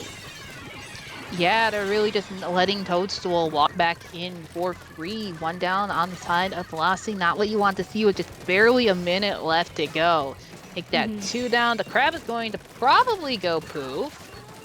Oh, and Daybrim in a scrap here in zone. They do find themselves alone as that kid tries and swings that corner, and Abysmal is in the zone. But does the Inkjet know where they are? No. Velocity manages the cap. They have those trip strikes to start looking forward, Shads. But how this game has been going so far, I fully expect Toadstool to try and break back in at least once. Yeah, they have the crab ready. They've got the Booyah Bomb ready. They got 3 specials, so we're going to see something moving pretty quickly. 1 down. That is the thing that Toadstool needs. They've burnt 2 specials already, and they're saving the other 2 to keep up this rain of paint. 1 down on the side of each team. Make that 2 down But thanks to that Booyah Bomb, they capped the zone. That's barely neutralizing it. One down on the side of Velocity, so this is going to be close. Kelp goes for the kill rather than painting. Oh. Yeah, but the zone is neutralized. Toadstool is a frame away from capping that zone. There's only 2 members of Velocity able to paint it, and one of them goes down. That's a cap for Toadstool in the final 5 seconds of the game. Ladies and gentlemen, Toadstool Café, the winner of our first set here in Great White. Really close there. Now there were so many like hard things about that last like 20 seconds. I mean, member of Toadstool going after the members of Velocity for the kill rather than going for painting zone. Kind of a questionable call. Very lucky that their teammates were there to clean it up, but then Velocity kind of backing off just a little bit too much and letting Toadstool just continuously push up and get that zone, especially in the last 20 seconds, really hard. That honestly is one for the VOD review, 100%. I want to get my hands on that replay code and see exactly how that happened. Kelp going in for the pick, it does make sense, right? Because you're trying to deny the opponent from having more paint on the zone. And if you can get 1, okay, the zone's still neutral for now. But if you can get 2, then you're talking about capping it right from under them. So the risk versus the reward, and Toadstool Café was able to capitalize off that risk that Kelp took to dive right in head first and come up with the W. Velocity is out for this week. But like we said earlier, they are a team that has been getting a lot of very good results lately, so I fully expect them to see them back here. But Toadstool Café fighting for their chance at Grand Finals here. 115. Is it 115 though? It is. Can you believe it? Well, it's 115 somewhere. Yeah, I guess it would. It's 7:15 where I'm at, so without further ado. But with time, it's time for us to go. Oh yeah, oh my gosh, Shads, forgive me my poor commentary etiquette. Where can the good people find you? The good people can find me recovering from solo queue shenanigans and summer school at Ivy_Shads_ on Twitch and at ShadowDragon42 on Twitter. Skep, where can the good people find you when you're not stuck in the seating room? You can find me looking for a team at Skepidillions, as was seen on screen on Twitter and Twitch and here on Discord if you have any questions or whatever. Like, I don't know. Yeah, I hope everyone has a great night. I know I was kind of thrown into the mist here to fill in, but it was a good time to commentate with you, Shads, and yeah, stay fresh, everybody.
Hey everybody, welcome on back to quarterfinals, swim or sink 115. My name is Saf and I am here with Toma.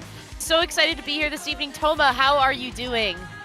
I am having a great day, Saf. I am so excited to be here with you for this tournament. I feel like it's been forever, Saf, since we've been commentating together.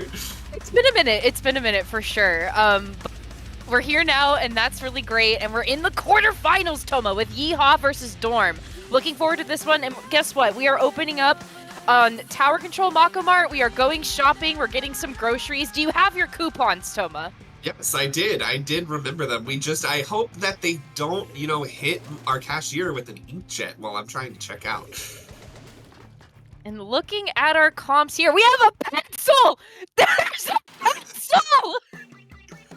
Oh my gosh, the Gwyn State, I believe that we saw this pencil back a few weeks ago in SOS as well, and if it's the same pencil I'm thinking of, we're definitely in for a treat. But right now, Yee-haw is taking Storm and getting lots of ground here in this middle area as his tower's gonna get control of checkpoint 1. But there you go, Sap, that pencil already gonna be putting a stop to that.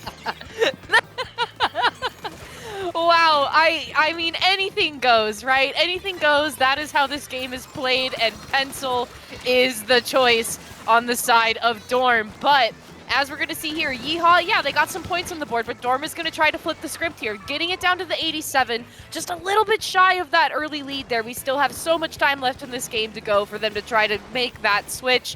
But having the ballpoint here, Toma, that's going to be really difficult to do, especially because with playing ballpoint, you're basically maining the inkjet in a lot of cases, but it would seem Dorm actually has an inkjet of their own with that rapid blaster on their side, and that crab is also online and ready to go for them as well. And there's that lead switch I was talking about with the crab being deployed, trying to defend the tower here. They're going to just try to tick their way through that checkpoint and go on their way to checkpoint 2. Yes, and getting the jump across and getting a pick, those dualies, that's going to be really great for Dorm's offense right now. And now you've got 2 down as well on Yee-haw. This slosher trying to find a way to get up, but also being picked off as this tower is smooth sailing here on this left-hand side. And Saf, this looks like it's going to be a hard stop for Yee-haw as that tower cruises right into a knockout. And Gwen stayed on the tower the entire time with that pencil, Toma. I mean, we didn't even get, I think, not barely 2 minutes into that game.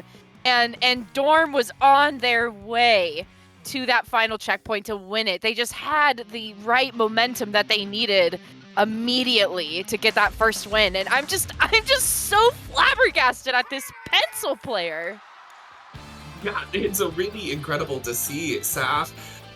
It's just the way that they're able to use it to get in such an aggressive position. And I was looking back, I was like, I feel like I've seen this before, Saf. We've actually seen Gwen Stacy played with New Meta 2.0 and SOS 113, got all the way to grand finals against In Control Red Sun, where they went down 1-3 there. But, this time Gwen Stacy is here. They're coming back. They want to get this grands win this time.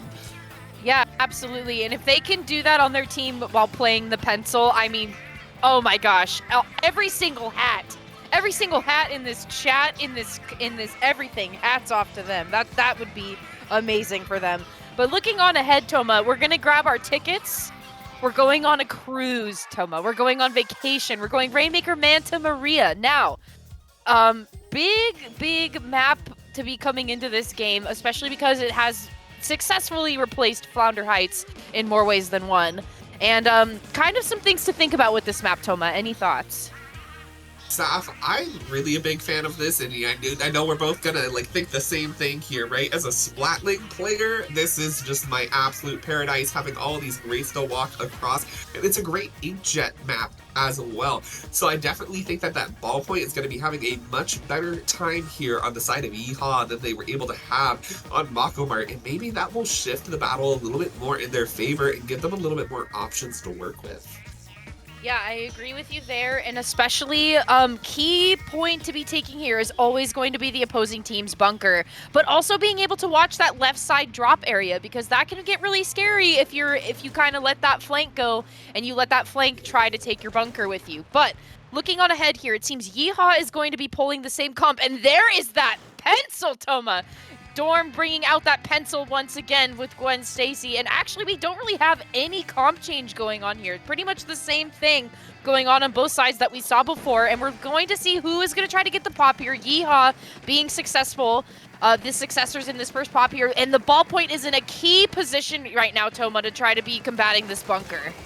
Yes, they absolutely are, and they're going to be trying to do it, but having to back up as 2 members of their team go down. Going to go down to the crab tank as well. This is going to give Dorm free space to run up there on that left-hand side, get a dunk, and they have so much pressure here right in front of this Rainmaker to just pick it up and go again. The Tacticalers there from the pencil guiding their way, going to be letting Bingo there on the Rainmaker just drop down. A push to 22 this early on is really great, and 3 down sap. It may not be over now as Gwen Stacy picks that up, and we're going to see a push all the way to 1 sap.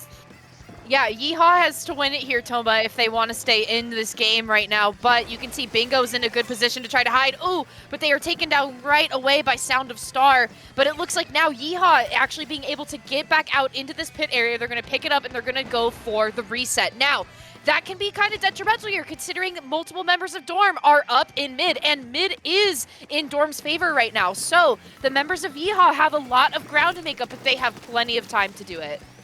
Yes, they definitely do, Saf, and everything is possible. We've seen crazy things on this map before, but you've got to be watching these players. Gwen Stacy going to be backing up to survive right now as kind of mid goes back to this neutral kind of state. The NZAP is going to be picking up, kind of shooting over this gap here, seeing if they can put any pressure into Dorm's street before shifting and going left side, seeing that pencil, that laser coming out. Pretty scary stuff, Saf. And it looks like they're still just really trying to find the proper pressure right now. You really don't want to rush this pedestal without your team members there. And it looks like just as I say that, they're going to try to get it up, but just taken out in the dunk. Yeah, mid duck getting taken out is less than ideal, Toma, and especially with that, the crab being set up by Dorm on that right-hand side, and the members of Yee-haw not quite knowing that. It looks like the Yee-haw could have maybe taken that first checkpoint on that right side, but just a little bit hesitant because there is a lot of hiding space kind of in that back street area, kind of in the corner there. But the pop right now is going to go back to Dorm. Akka is going to pop this crab on top of the mask, getting 1 pick, going for the 2nd pick. They're looking for it, Toma. Going to get the assist with it, though, with Gwen Stacy there. Now with 2 members going down, but the ballpoint does have Inkjet, and we do see that the Booyah Bomb is online here for Yee-haw. So can they utilize that to their advantage? And they're going to do that right here. But with the follow-up once again from Bingo with the crab, can they play this defensive game for the long run, especially with only the NZAP being the last member alive? Yeah, Sav, you saw that they were able to get that 3 down situation, and it looks like they're going to still be taking out members of Yee-haw 2 down as they're going to try to get this Rainmaker into the pedestal, and they're going to be able to find the dunk, Sav, and that is going to be Dorm taking that set 2-0 with that crazy pencil play coming out from Gwen Stacy. Yeah, I'm just blown away by that, Toma. I mean, truly, because you just don't see pencil. You don't see it. It's just so uncommon. It's so just not even meta. It's not even remotely like in play these days. And just getting to see it here in Great Right Bracket and SOS moving forward, I mean, holy smokes. That's got to be really cool and interesting. That's how you keep it spicy and fresh, people. Absolutely. You know what they say, like if you can grind out and you can just improve your mechanics and really work together, especially with your team, you know, anything can be possible. We've seen crazy things like this happen. It may not be meta, but all it takes is just the right team to try something out, and it opens up so many new possibilities. Yeah, absolutely. And that to me is like what can be so fun about competitive play, right? Like sometimes you make things just work somehow. Sometimes the comp can be really strange, but for some reason it works. And for Dorm, that is exactly what was happening here. I mean, they're moving on in Great White, Toma. Like, they've probably been playing Pencil all night long. And here they are finding themselves in Great White bracket, moving on to round 3, knocking Yee-haw out in the process. Looking into bracket here right now, folks. Yeah, you have Yee-haw and Dorm kind of sitting pretty there. Not having reported scores quite yet, but Dorm is going to probably be the ones to move on here. And Rage versus Essence going into a 2-0. Essence is going to be moving on. Inksy Red Sun versus Lotta Dipper. Inksy Red Sun kind of being ahead of the game here with 1 game under their belt.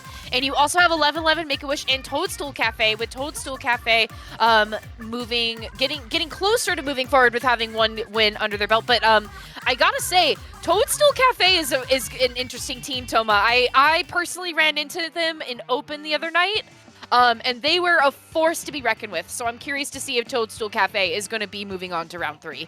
You know, I absolutely agree with you there. They were able to take out Velocity, who I believe, you know, correct me if I'm wrong, were our SAC Tournament 3 champions. So being able to put up a fight and 2-0 them in the first round of Great White is really, really impressive. And we'll be seeing pretty soon if they're going to be making it out against 11-11 Make-A-Wish. And we'll be kind of just waiting up on these matches as they finish up so you can see who's going to be advancing on in this bracket. So hold on tight and we will be back soon with semifinals.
Hello, everybody. Welcome back to Swimmer Sync. We're getting ready to get into our semifinals match. We have an amazingly stacked matchup of Essence versus In Control, Red Sun. Saf, tell me what you think of this matchup.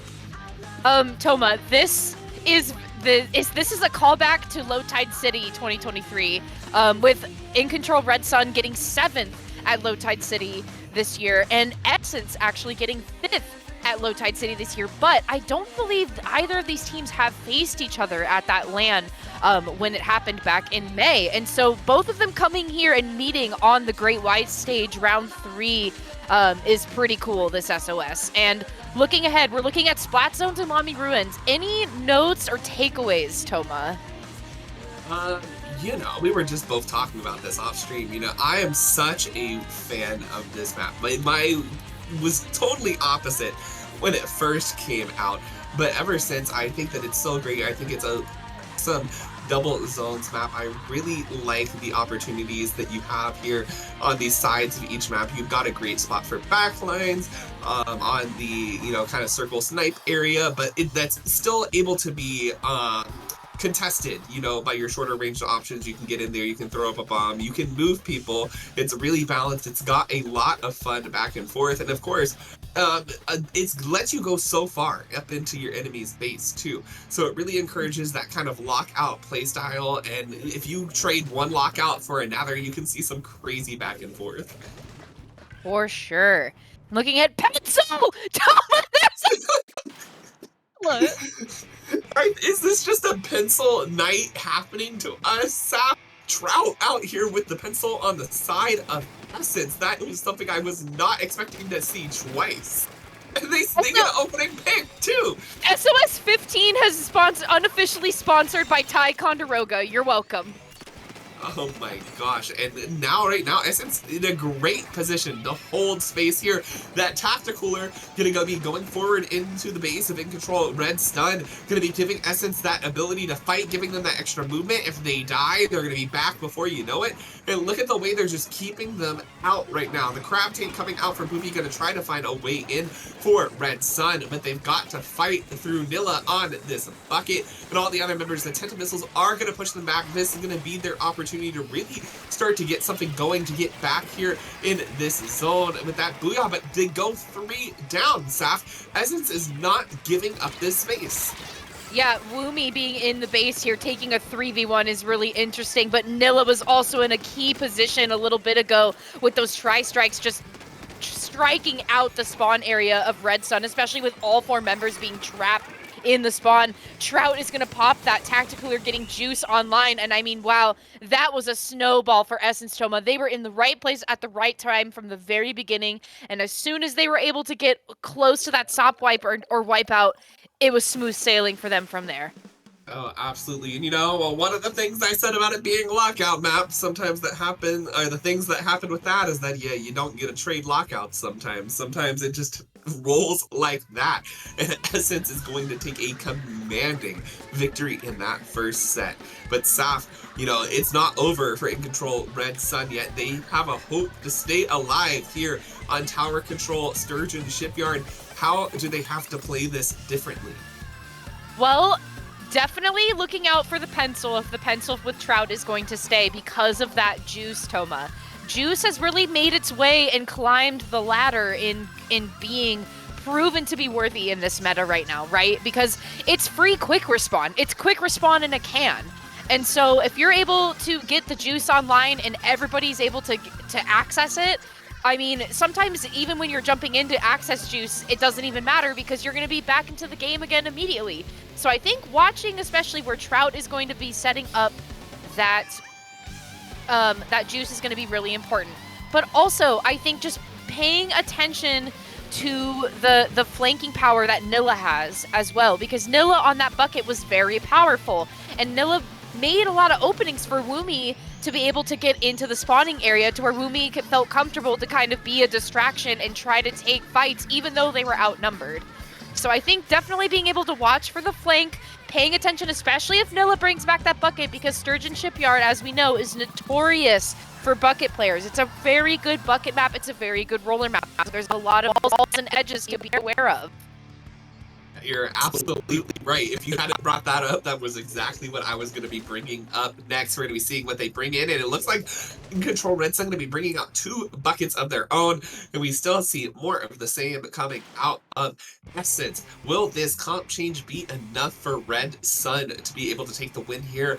We only have to wait and see, as they're going to be charging in towards mid. Saf, Nilla already there around the tower, and there might be some bucket battles going on there, and Trout too still with that pencil. An early 2 down on Essence, 1 on In Control Red Sun, as they're able to also pick off Nilla, just leaving Trout there on that pencil. This is going to be their opportunity to get a good solid first push in.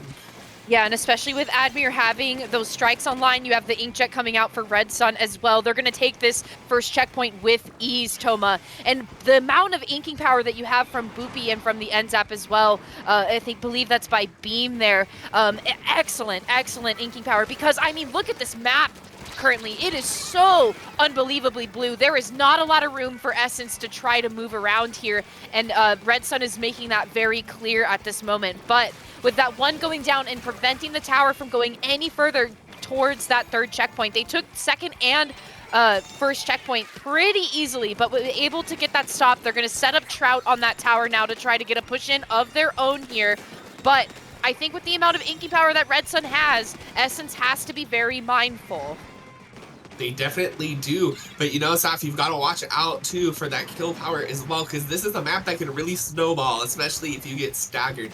And right now, Essence is going to be doing everything in their power to be taking those members out. But going down to the Inkjet, Woomy is going to fall. Nilla and Salty there in the corner. Salty's going to go down. Nilla has to back up. They're going to be regrouping before they tackle this again. Able to push to 45. Not going to be quite enough for that lead change. But like we said, Saf, this can change in the blink of an eye. This is one of those maps that we see knockouts on a lot. Yeah, absolutely. And the defense coming out from Red Sun right here in this kind of upper area is phenomenal, Toma. I mean, right there, Admir taking the fight from Woomy. Woomy trying to break through and try to cause some chaos there, but not quite being successful at it. Admir is going to try to fight this crab with the jump from Woomy coming in, and Admir is ready for both of them, trying to fend off both of them, getting Juice online as well, with the assist from the crab tank coming in from Boopy to help out there and follow up. Essence is still finding this tower, getting close to that 45 mark, Toma, but they just are not quite able to get it past there. And now with the numbers advantage being on the side of Red Sun here, Red Sun has the momentum and mobility to try to keep this tower in mid or to push it forward themselves. Yeah, Woomy doing a great job there behind, kind of at least stalling Red Sun's efforts. They've got to pay attention. They're providing jumps. Nilla coming in from behind too. There goes that reef slider as well. Nilla finds a pick. Beam is fighting out, takes down Nilla. And now you've got Beam providing a jump into mid, just Woomy up left on Essence to go forward, but they're taken down as well. That definitely burned a lot of time off the clock, but if you're Essence, you don't have the lead, so burning time off the clock is just stopping time from you pushing. So now they've really got to find a way to get back in there, and that's going to be pretty difficult at this moment. With Woomy down, you've got those buckets set up on those high positions, sloshing down and denying space. But In Control, Red Sun goes 2 down. This is going to be their opportunity to break in, and Nilla once again is really leading forward with Woomy to provide that offensive pressure. Yeah, and they're doing it really successfully. This is an excellent place for Salty to be. Those tri-strikes are going to come out and kind of take the right side there, but with Salty on that crab tank, they have all eyes on deck looking for the members of Red Sun, and the lead is going to change there with Trout popping that juice on the tower. There also goes a re-slider kind of in that corner there, trying to apply some pressure on that ramp area, but with Boopy being able to break out on the side, they're taking down Rumi, and they take down Trout in the process, and Salty with follow-up from Admir as well. So a 13 points for Essence on the clock right now. 55 seconds left to go. Inksy Red Sun, this is going to be their final push most likely. And that is the type of lead change you want to see happen if you're Essence. But of course, you know, it's not over till it's over. If In Control Red Sun gets some specials here and they're able to use them effectively to lock out, this game can still change. Right now, this tower is going to be slowly approaching that third checkpoint, but they are going to be forced to back off. from those strikes. Beam going down on the tower. Boopy up here going to be fighting it out with Woomy, trying to stay alive. It looks like they're going to be able to kill some time. Just Trout left up, and this is the situation you want to see if you're Red Sun. The tower is about to break that checkpoint. Now they just have a little bit more to go. They need to just stay alive. And that's going to be the lead change for Red Sun. The strikes are going to come out, denying space for Essence, and they're going to ride that Saf to a knockout to stay alive in the set and tie it up 1-1. And that's exactly how you want to see it, Toma. You want to see all of those specials coming out back to back to back, right? You had Boopy on the crab tank being able to set up on that elbow grate area, kind of applying a lot of pressure to ramp and also having eyes up top above ramp. Then you had a lot of follow-up from Admir as well with that bucket and the tri-strikes as well, with Beam sitting on the tower and using the tri-strikes as a smoke screen to keep themselves safe. That game was Red Sun all the way through. Essence had an awesome lead, but with Red Sun being able to stack their specials like that, oh my goodness, it was money in the bag for them, bringing us all the way to the museum, Toma. We have our tickets. Our admission is in hand, and we're playing Rainmaker at the museum. We're seeing the sights, might get some souvenirs, might take a Rainmaker home with us, I don't know. But what I do know for sure is that there's a lot on the line here for Essence and Red Sun. Oh, there absolutely is, Saf, and they're going to be feeling the pressure now. You know, Essence took a commanding win in Splat Zones on Umami Ruins, but that gameplay on Sturgeon Shipyard was definitely a lot more back and forth. They know that In Control is not out here just by chance. They have fought their way hard. They're definitely deserving of their spot right now in this tournament, and they're going to have to respect that. Rainmaker on Museum is definitely going to be an interesting choice, I think, especially for that pencil coming out, because here's the deal. Like, you have a little bit of a trade-off. You have this Tacticooler, which is so great, especially in Rainmaker, but the pencil doesn't, I believe, have the best object multiplier. And actually, we're going to see what I would like to see happen here, which is Trout switching off to a different charger. And I really, really like having the tri-strikes here in that wall, especially on a map like Museum. Yeah, and also Trout is going to be stacking some quick respawn too on that shirt ability there, which raised some question marks in my head, but clearly it's working out for Essence as they are able to pop that first checkpoint with ease with only 20 seconds to start the game. They got that first checkpoint going, so it is Splatoon 2 Rainmaker for them all the way down to the end of the game here. But right now, some fights being taken in mid. You have Boopy and Woomy kind of trying to duke it out, but Nico is going to follow up with that Nautilus as well. Feeling pretty comfortable to get kind of close, and especially the type of aggression that you can use with the Nautilus. That was a good play by Nico there, trying to get the crab tank as well. Finding Woomy, too, in a 2-versus-1 situation, trying to help one of their teammates follow up and to take them down. Right now, Red Sun having the man advantage with strikes coming out as well. Trying to keep Trout pushed back on that platform is going to be really beneficial for them if they want to try to get this Rainmaker going. Yeah, they definitely need to make sure that they do that. The strikes are going to come out, forcing Red Sun to back off. Going to be displacing that crab tank quite a bit, but they're not going to be giving up that space. Beam going to go ahead and try to dunk the Rainmaker there, but is taken out during the dunk. 2 down on both sides, but right now, In Control had the power to pop that, but now it's just Nico left. It doesn't look like they're going to be able to get in to complete that dunk. Nico's going to have to back up a little bit, and do they see Salty over there on the side, who's going to be bringing the fight to them? They do. They take down Salty, they take down Woomy, and Boopy is already up here ready to pressure Trout. Essence 2 down right now in this situation. This is going to be Red Sun's opportunity, but sniped as soon as they pick it up, Saf.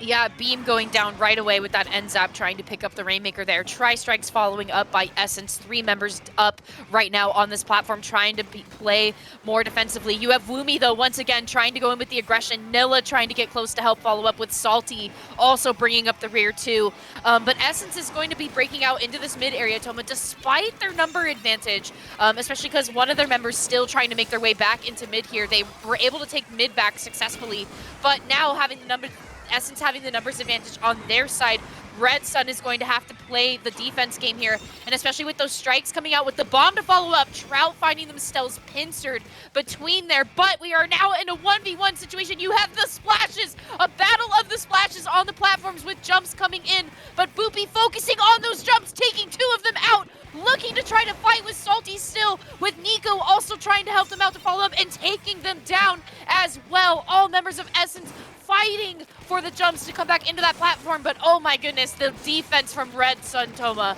excellent. Absolutely brilliant, but of course you're killing time off the clock if you were Essence as well. But Red Sun not wasting any time, going to be going ahead and finding that dunk. They've got a lot of pressure up here. Woomy is down, so you do have the man advantage on the side of Red Sun. You've got those strikes coming out, but Trout not going to be letting that happen.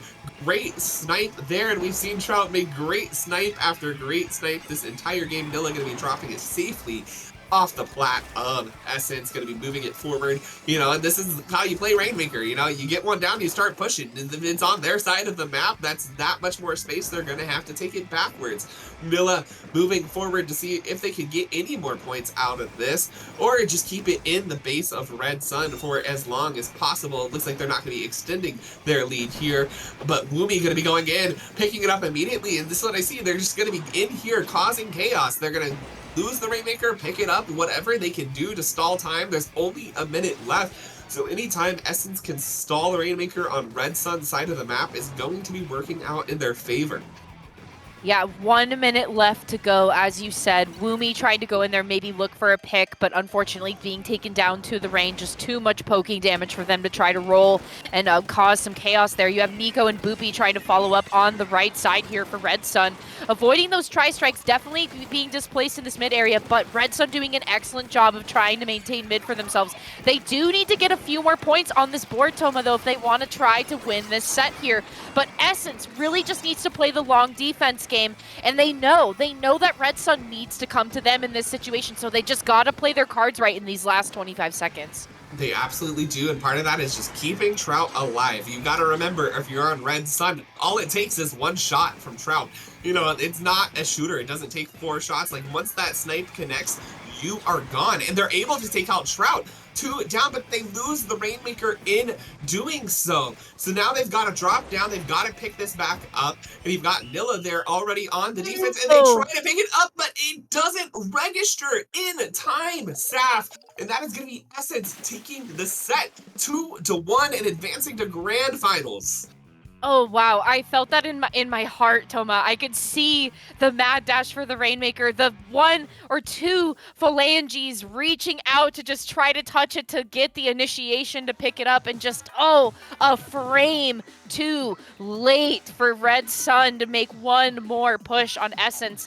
Wow, I just a few notes right away. I mean, Red Sun, for one thing, was doing an excellent job of trying to force Woomy into a 2v1 scenario. Woomy playing on those Tetra Dualies, so much mobility, so much speed, a lot of aggression, was kind of in the faces of Red Sun throughout these 3 games.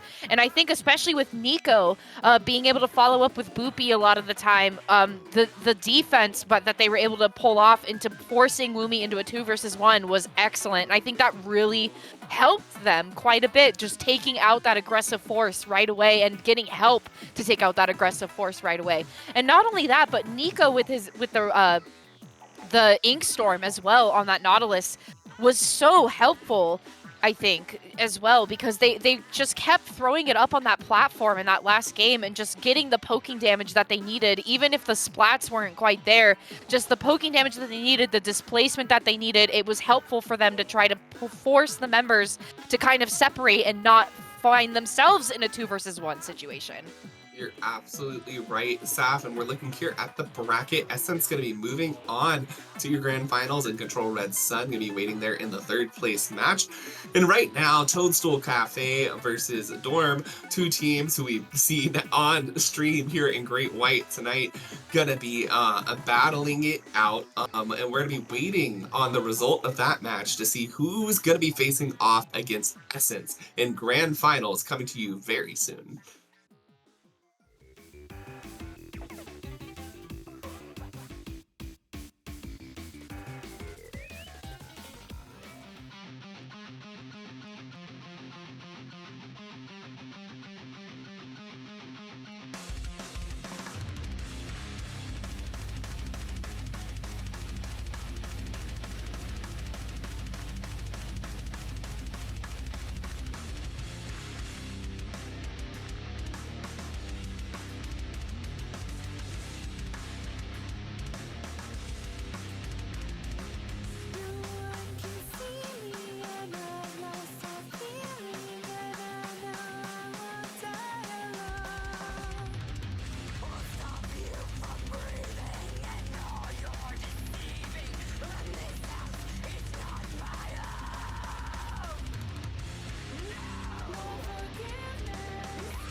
No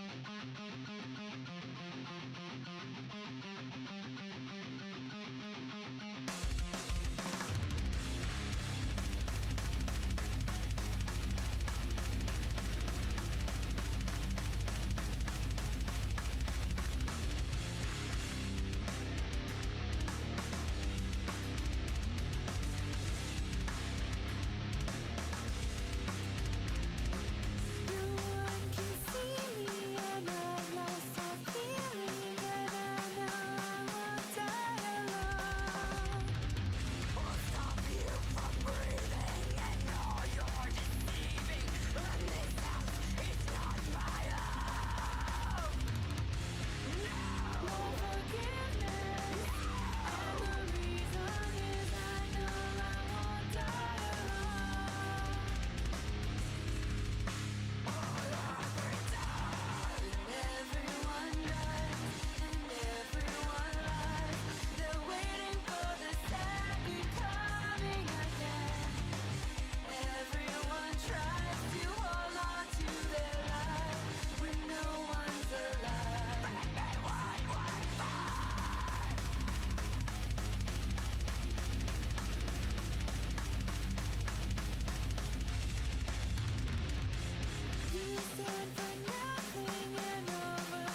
Hello, everybody. Welcome back to Swim or Sink 115 Grand Finals in the Great White Bracket here tonight.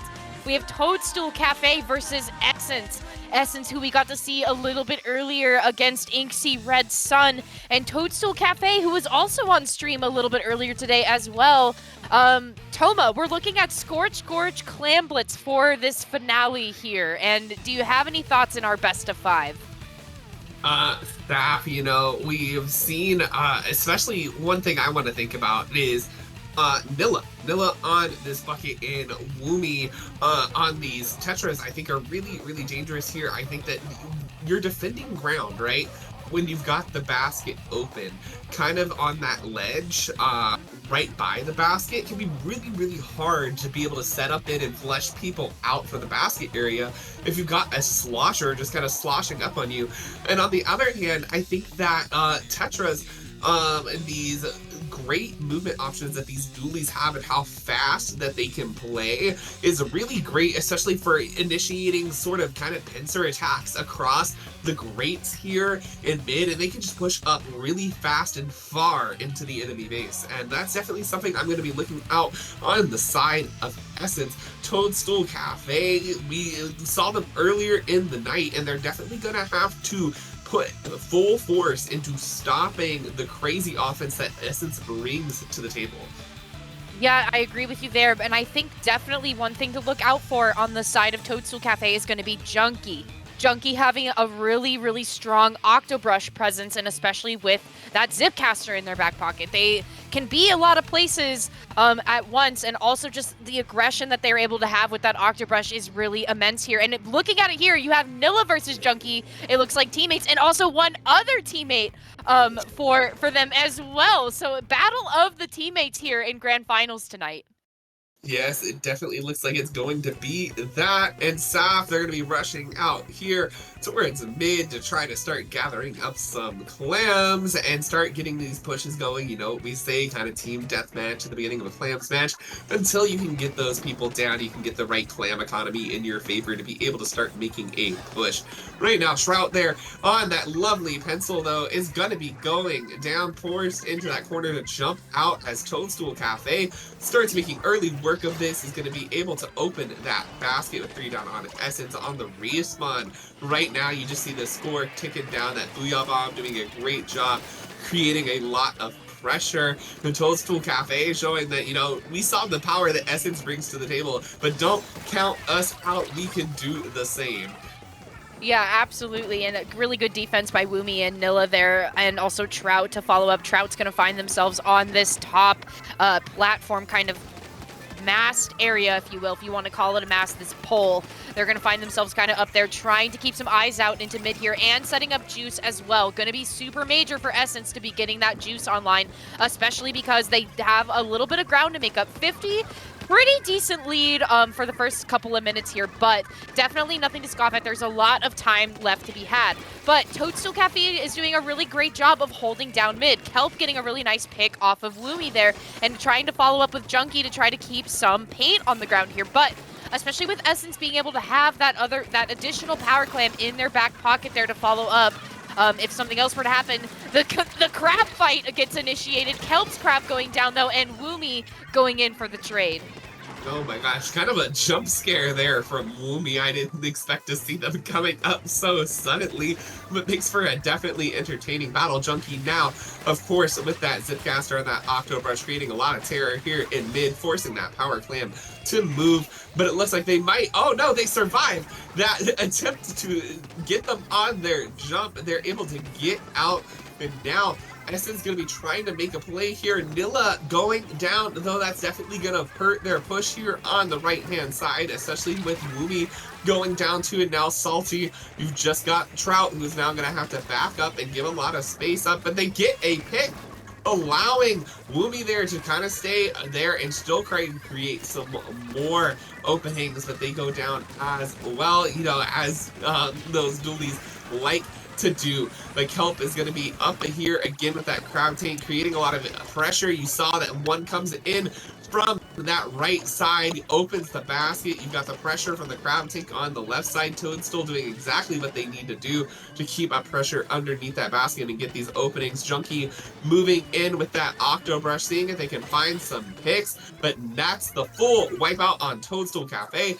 Essence has to make a move now if they're going to be starting to score here, and they have a long way to go. They've got one power clam, they've got two power clams down to 60, but now they're two down. They've got to find more clams and more space, but they're gonna have to back up with just Trout really left forward and Woomy going down there on that left hand side as well. Yeah, great follow-up by Essence there, having two power clams at hand. Unfortunately, not any chip to follow up there to get those points down. 20-point penalty now on the side of Essence. A very awesome lead, though, coming out from Toadstool Cafe here. And Clam Economy is on their side, going down into this last minute and 30 seconds there. Trout kind of finding themselves in an unfortunate situation by Umbre. But Umbre, once again, going to try to take the fight with Nilla. Nilla successful in the fight and taking the Booyah out in the process. That's going to be major for Toadstool Cafe, taking that special out right away. Only the Splash being the last alive Kelp, and unfortunately just not in a position to try to get that clam to move forward there, but they do still are going to hold on to it, and I believe they have a pity clam as well in their possession, if I'm not mistaken. Yes, they do. They have, or no, that's not their pity clam. They have one clam in their possession. You have Nilla trying to push up for Essence to try to get another clam into that basket there with Trout to follow up with Juice, but the defense that's being played by Kelp here is just immaculate, Toma. I mean, Woomy being successful in the fight, Salty feeling safe to get that power clam into the basket there, but man, the Essence has to be watching out for where Kelp is going to be. They sure do, but right now, Essence also needs to get some more clams in. They're going to be popping the crab in the right spot that they need to create pressure, but they've just got to find those few extra points. They're going to be able to extend this opening a little bit longer, giving them some more time and to pick up some clams. Woomy there has some at the ready, but goes down now. Trout is the only one left of those clams. They just need to find two more. Salty there is going to be going in, trying to see Trout gets the lead for Essence, and now overtime is going to be triggered and in effect. You've got to get forward, and I believe that all they need is one power clam to be able to open and take lead, but they don't have a lot of time to do it. This Booyah Bomb going to be trying to create the opening for them, but Essence is really cracking down, and the power clam goes, but doesn't break the basket in time, Saf. That is going to be Essence sneaking away with that game just by one clam. Wow, I mean, again, Toma, another game coming down to just single frames there. I mean, the ball was spinning on that basket. The basket was ready to go, and it was about to be open season. for for Toadstool Café. I mean, wow. A really good back and forth put up by both sides, but man, Essence, you gotta be watching out for, you gotta have eyes on Kelp, Toma. I think that is the takeaway here. You gotta have eyes on where Kelp is going to be, because Kelp was getting a lot of flanks and finding a lot of different little hiding spots around the basket to get the picks that they needed, and a really immaculate crab setup as well. So going into Splatzone's Mako Mart here, control of the stacks with these crabs is going to be major. Yes, it definitely is going to be, and I'm really interested to see what changes, if any, are going to be coming out from these comps, Saf. I mean, we've seen Pencil come out on zones before, and they're no stranger to bringing it to zones, and I think that with a map like this too, it can really paint over a lot of area. It's got those 5 really quick in succession taps that it can do that can really cover a large majority of the zone. We've seen great crab tanks out from the teams, and the booyah bombs that can combo really well off their team's weapons and create openings that they need to cap those zones, Saf. And right now, I think that we saw that in that last game, right? A lot of those openings too were created on the side of Toadstool Café, from wisely using those specials to be able to get into the map and being able to turn the tide in their favor. Kelp and Junkie really playing well off of each other, and I think those two players, especially on the side of Toadstool Café, are going to be the key to taking a win here in zones. Yeah, I definitely agree with you there. And I just got a comment once again, Toma. We are in SOS 115. There has been 115 swimmer sinks, and Pencil is in grand finals coming out from Trout in game 2. We had it in game 1, game 2, and they are going to continue with this Pencil. Nilla is changing out to the Tri-Slosher here. So we have Inkjet coming out instead of those Tri-Strikes that they were using originally with the longer range Slosher. But a Blaster is going to be making its way out for Toadstool Café, and I believe that is the Nautilus as well. So a little bit of a comp change up here, a little bit more range, a little bit more mobility going to be seen here. Initial zone cap going to Toadstool Café, and they are feeling comfortable to push up here. They have great control of this right stack here, even though the juice is placed there. You have Junkie trying to maybe look in for the flank, and they're going to be successful in doing so, trying to fight Salty, but Trout is going to help follow up with that poking damage in the process, and now the zone going to be flipped into Essence's favor. Absolutely, and while Junkie was flanking, I believe on the other side you saw Woomy flanking at the same time, and the fights just kind of really went in Essence's favor. They're going to be able to now get in control of this zone, going to be able to switch this lead over early on now. You know, not much of a lead right now, but definitely could snowball into something. Umbray getting a nice pick there in that bubble, protecting themselves from Essence coming in, and it looks like Toadstool Café going to be making their move, picking up the zone here, camping Nilla on that jump as well. But Woomy going to be moving in there, needing a nice pick there onto the Nautilus. Essence is definitely not going to be giving up this zone, and they have Tacticooler in their Saf to help them out with this fight, to encourage their movement speed, to be able to get them back in if they go down as well. And we can see that that bucket was definitely not feeling afraid to use it, and Woomy here not afraid to use it. They're just going to be throwing everything they have forward in Toadstool Café's face, and they're going to be back before you know it.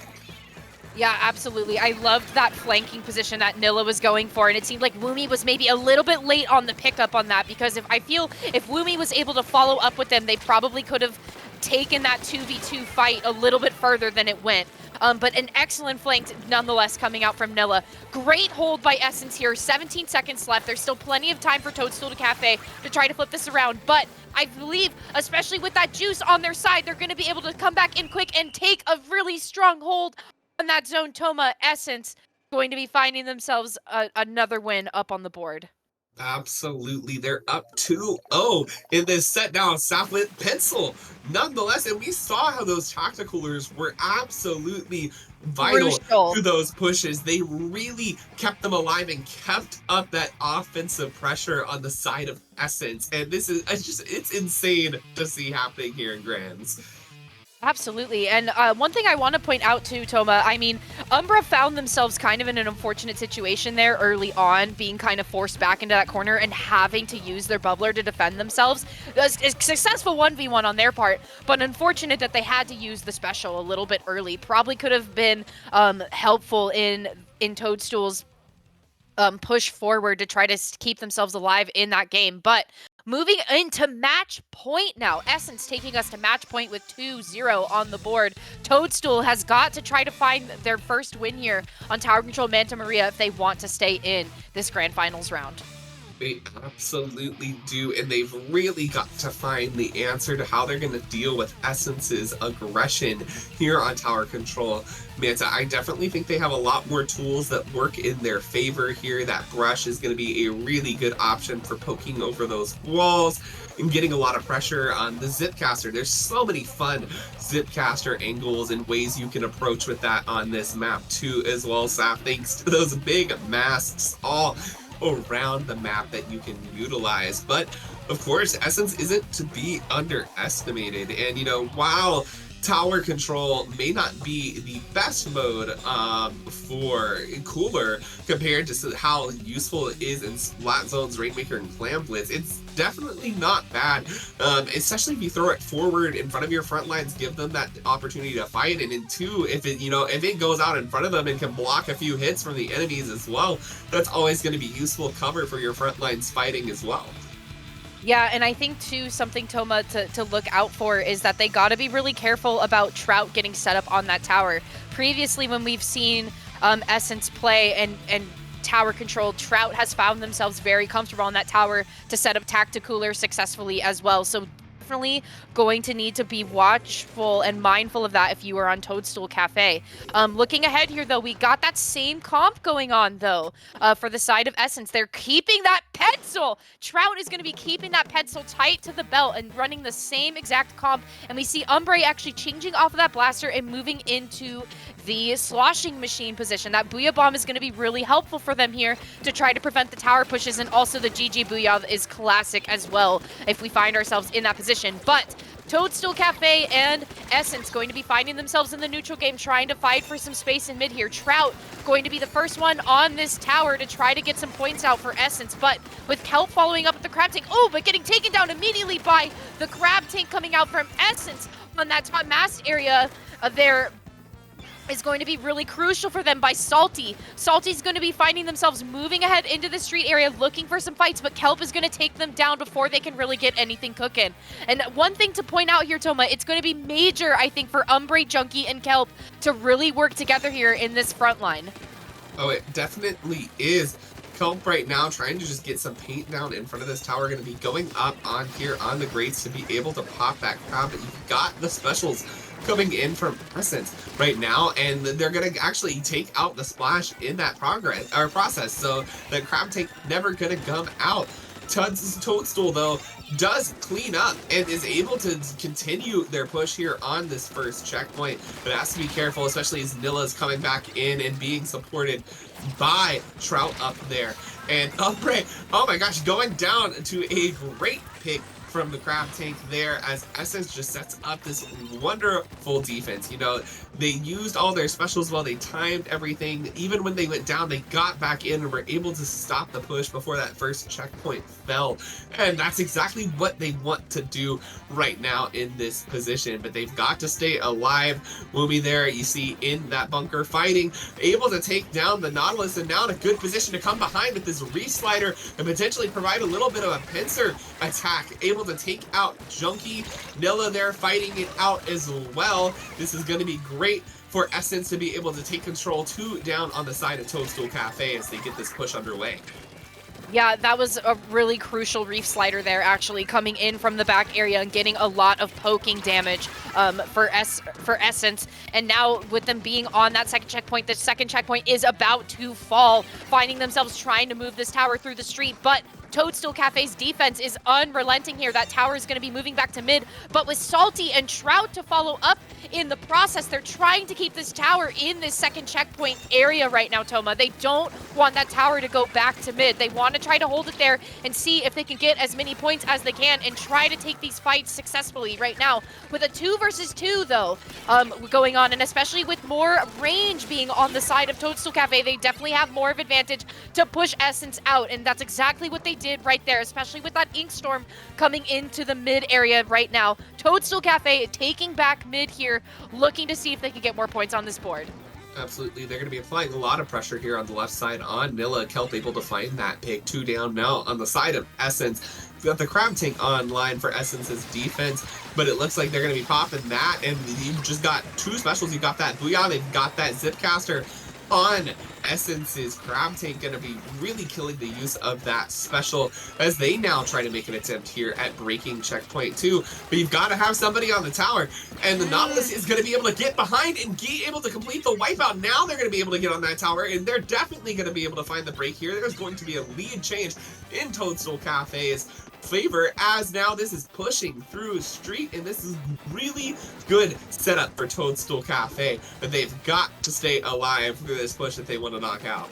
Wow, that was incredible survival there in the corner there, Toma, by Kelp. They got knocked out of their Crab Tank, but were able to survive and take the fight to Trout and take Trout out before Kelp was taken down themselves. This tower is still moving for Toadstool Cafe. Toadstool Cafe is still in this fight, taking this game now to a 1-2. Oh my gosh, Saf, that was an incredible comeback. And all it takes is the right moment, the right decisions, and, you know, abandoning tower momentarily, the play from that Nautilus to just get off and be like, hey, I know what's more important right now, and it's to find these picks, and they were able to get 2 into the full wipeout, and that just really, from there, it snowballed, and Essence just didn't have the tools at their disposal to be able to stop it in time.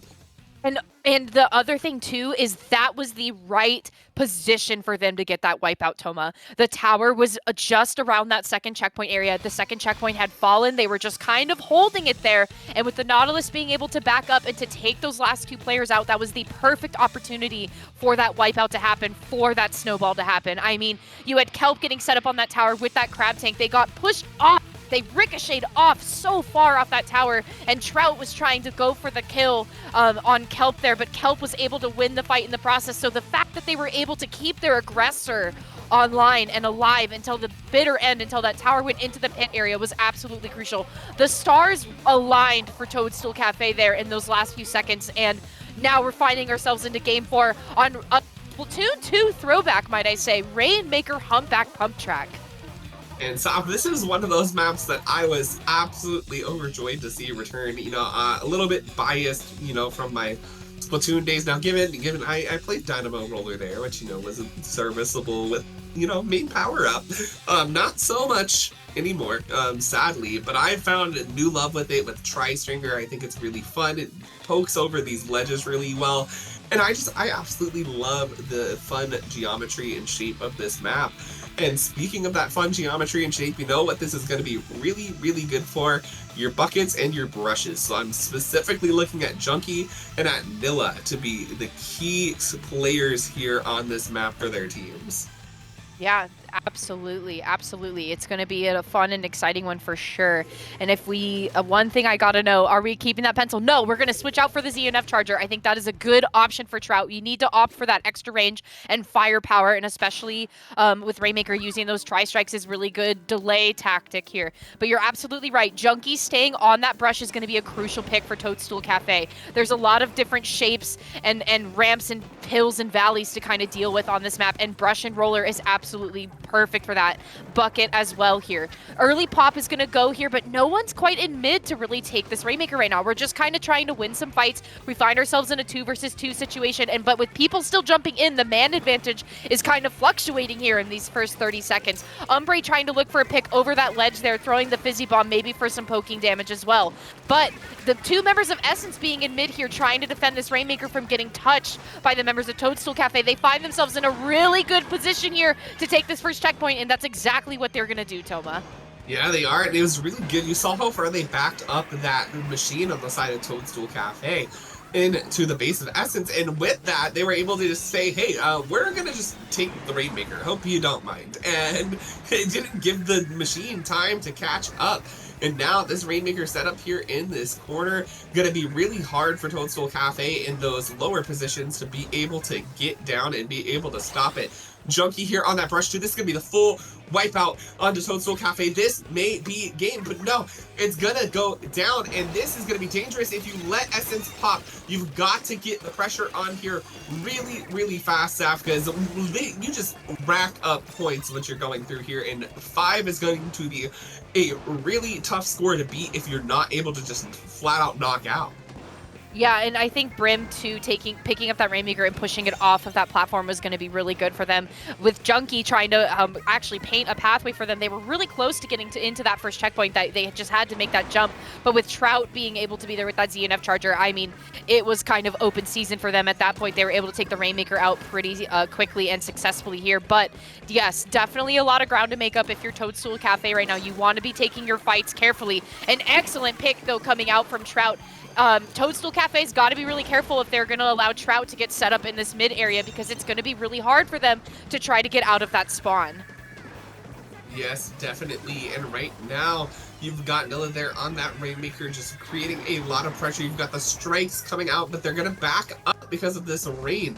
Going to be not quite what you want to go through, and 2 down now on the side of Essence. They're going to just run it forward as far as they can get. Wow. They use that ink rail to try to get some space and get a little bit of momentum going forward over Toadstool's ink, but they do go down in the process. That's going to reset there on that rail. Woomy in the base of Toadstool Café, just causing absolute havoc, but Junkie able to clean that right up. Yeah, I've never seen someone use an ink rail like that to that capacity. That was really cool. You learn something new every day watching Splatoon here on IPL Productions, everybody. Anyways, we have Toadstool Café now having a really good control on mid. Essence trying to look and see if they can make their way in. Salty successfully doing so, using those tri-strikes kind of as a smoke screen, trying to maybe come in with Nella, looking to see if they can take some fights. Kelp going down, but Woomy going down right before that. Junkie finding themselves in mid now. It's just kind of a firefight in mid at the moment. Let's see if we can stay safe, pick up the Rainmaker, get some more points if you're Toadstool Café. Unfortunately for Brim, though, that is not going to be the case. They're going to get taken out right away by Woomy and Trout there. Another member, Umbre, getting taken down too in the process. If you're Essence, you really just got to play the careful game here. They're going to keep on trying to go for these points, though, Toma. I mean, Essence really wants to shut this game down as quickly as they can, and they're trying to do that here, especially with Nilla picking up this Rainmaker, looking to see if they can take it here one more time to this right side with a minute left to go. Absolutely, and I mean, even if they don't find the KO here, anytime that Essence is in control of the Rainmaker is time that Toadstool Café can't be pushing. And that's exactly what you want to do if you're Essence. Just stall time, hold on to this Rainmaker, and deny Toadstool the opportunity to be able to even get a push in. And that's how you just burn time off the clock if you're the team that's in the lead, especially considering that Toadstool still needs to find a checkpoint break before they can continue on to try to take the lead. Yeah, and excellent sharking tactic here from Junkie, moving in through those Rainmaker blasts and able to take the Rainmaker out. Woomy trying to jump in to help with the fight, but Kelp is going to be successful in taking them down in the process. Toadstool Café now having an excellent hold on mid, for a lot of the game here, Toma, but just not quite finding the footing to find themselves getting some forward momentum. They are going to let that Rainmaker reset back into mid, though, but I think with that delay, it allowed Essence to now reclaim mid for themselves. So Toadstool Café has only a few seconds here to pick up this Rainmaker and try to get a push going, and they gotta stay alive, but unfortunately there, with Nilla being able to get that, just the range they needed to take Kelp out, Essence is going to find themselves on top. Yeah, definitely one of those situations where, you know, you gotta question if it would have been better just to pick up the Rainmaker in that moment instead of letting it reset. Kind of gave advantage to Essence there in mid, let them get a lot of paint down, and then as you saw, Nilla was able to just kind of clean it up once they had to pick it up. Because one thing, I mean, when that timer's ticking down and you know the exact position of the Rainmaker, all you've got to do is put full force onto it, and that's exactly what Essence did to clean up this game, take the set 3-1. Congratulations to Essence our SOS 115 champions, and it's a little bit of a redemption from the Pencil, who lost in finals in 113, and now we're seeing a Pencil win in Grands here tonight. This has been such a fun set to watch, Saf. Yeah, I can't believe it, Toma. I can't believe that a Pencil made it all the way into Grand Finals and won Grand Finals. A very tough fight to the bitter end, though, for sure. I mean, congratulations to Toadstool Café for achieving second, because that is still wonderful. And if you're actually, folks, looking down at the bottom of our bracket here, you can see In Control Red Sun 3-0 over Dorm. So In Control Red Sun taking third place in SOS 115 here tonight. But wow. I said it once, I'll say it again. This stream of IPL Productions is unofficially sponsored by Ticonderoga. Trout, we're looking at you. Salutes and 07s to you for using Pencil tonight. But Toma, for the evening, that's going to do it for us here on SOS this evening. And so I would like to know, and I'm sure the great people of the Internetverse, the Splatoonverse, the Twitchverse, where can we find you at on your socials? Absolutely. You can find me on Twitter at Crest of Gautier, or right here on Twitch at twitch.tv/Toma_. And Saf, where can the people find you? You can find me on Twitter at Safirea. That is 2 P's, 2 A's at Safirea on Twitter. Or in just a short month and a half or so, you can find me at Riptide in Sandusky, Ohio, cruising around the grounds of the Kalahari Resort. And I want to say again, thank you so much, IPL Production, for having us here tonight on the mic. And thank you to our streamer this evening, Pipe Dream DX, who is over on the sidelines here, putting the stream on for you all and having us here. But that's going to do it for us tonight here on Swim or Sink, and we will see you next time. Thank you, everybody, for coming out, and congratulations once again to Essence.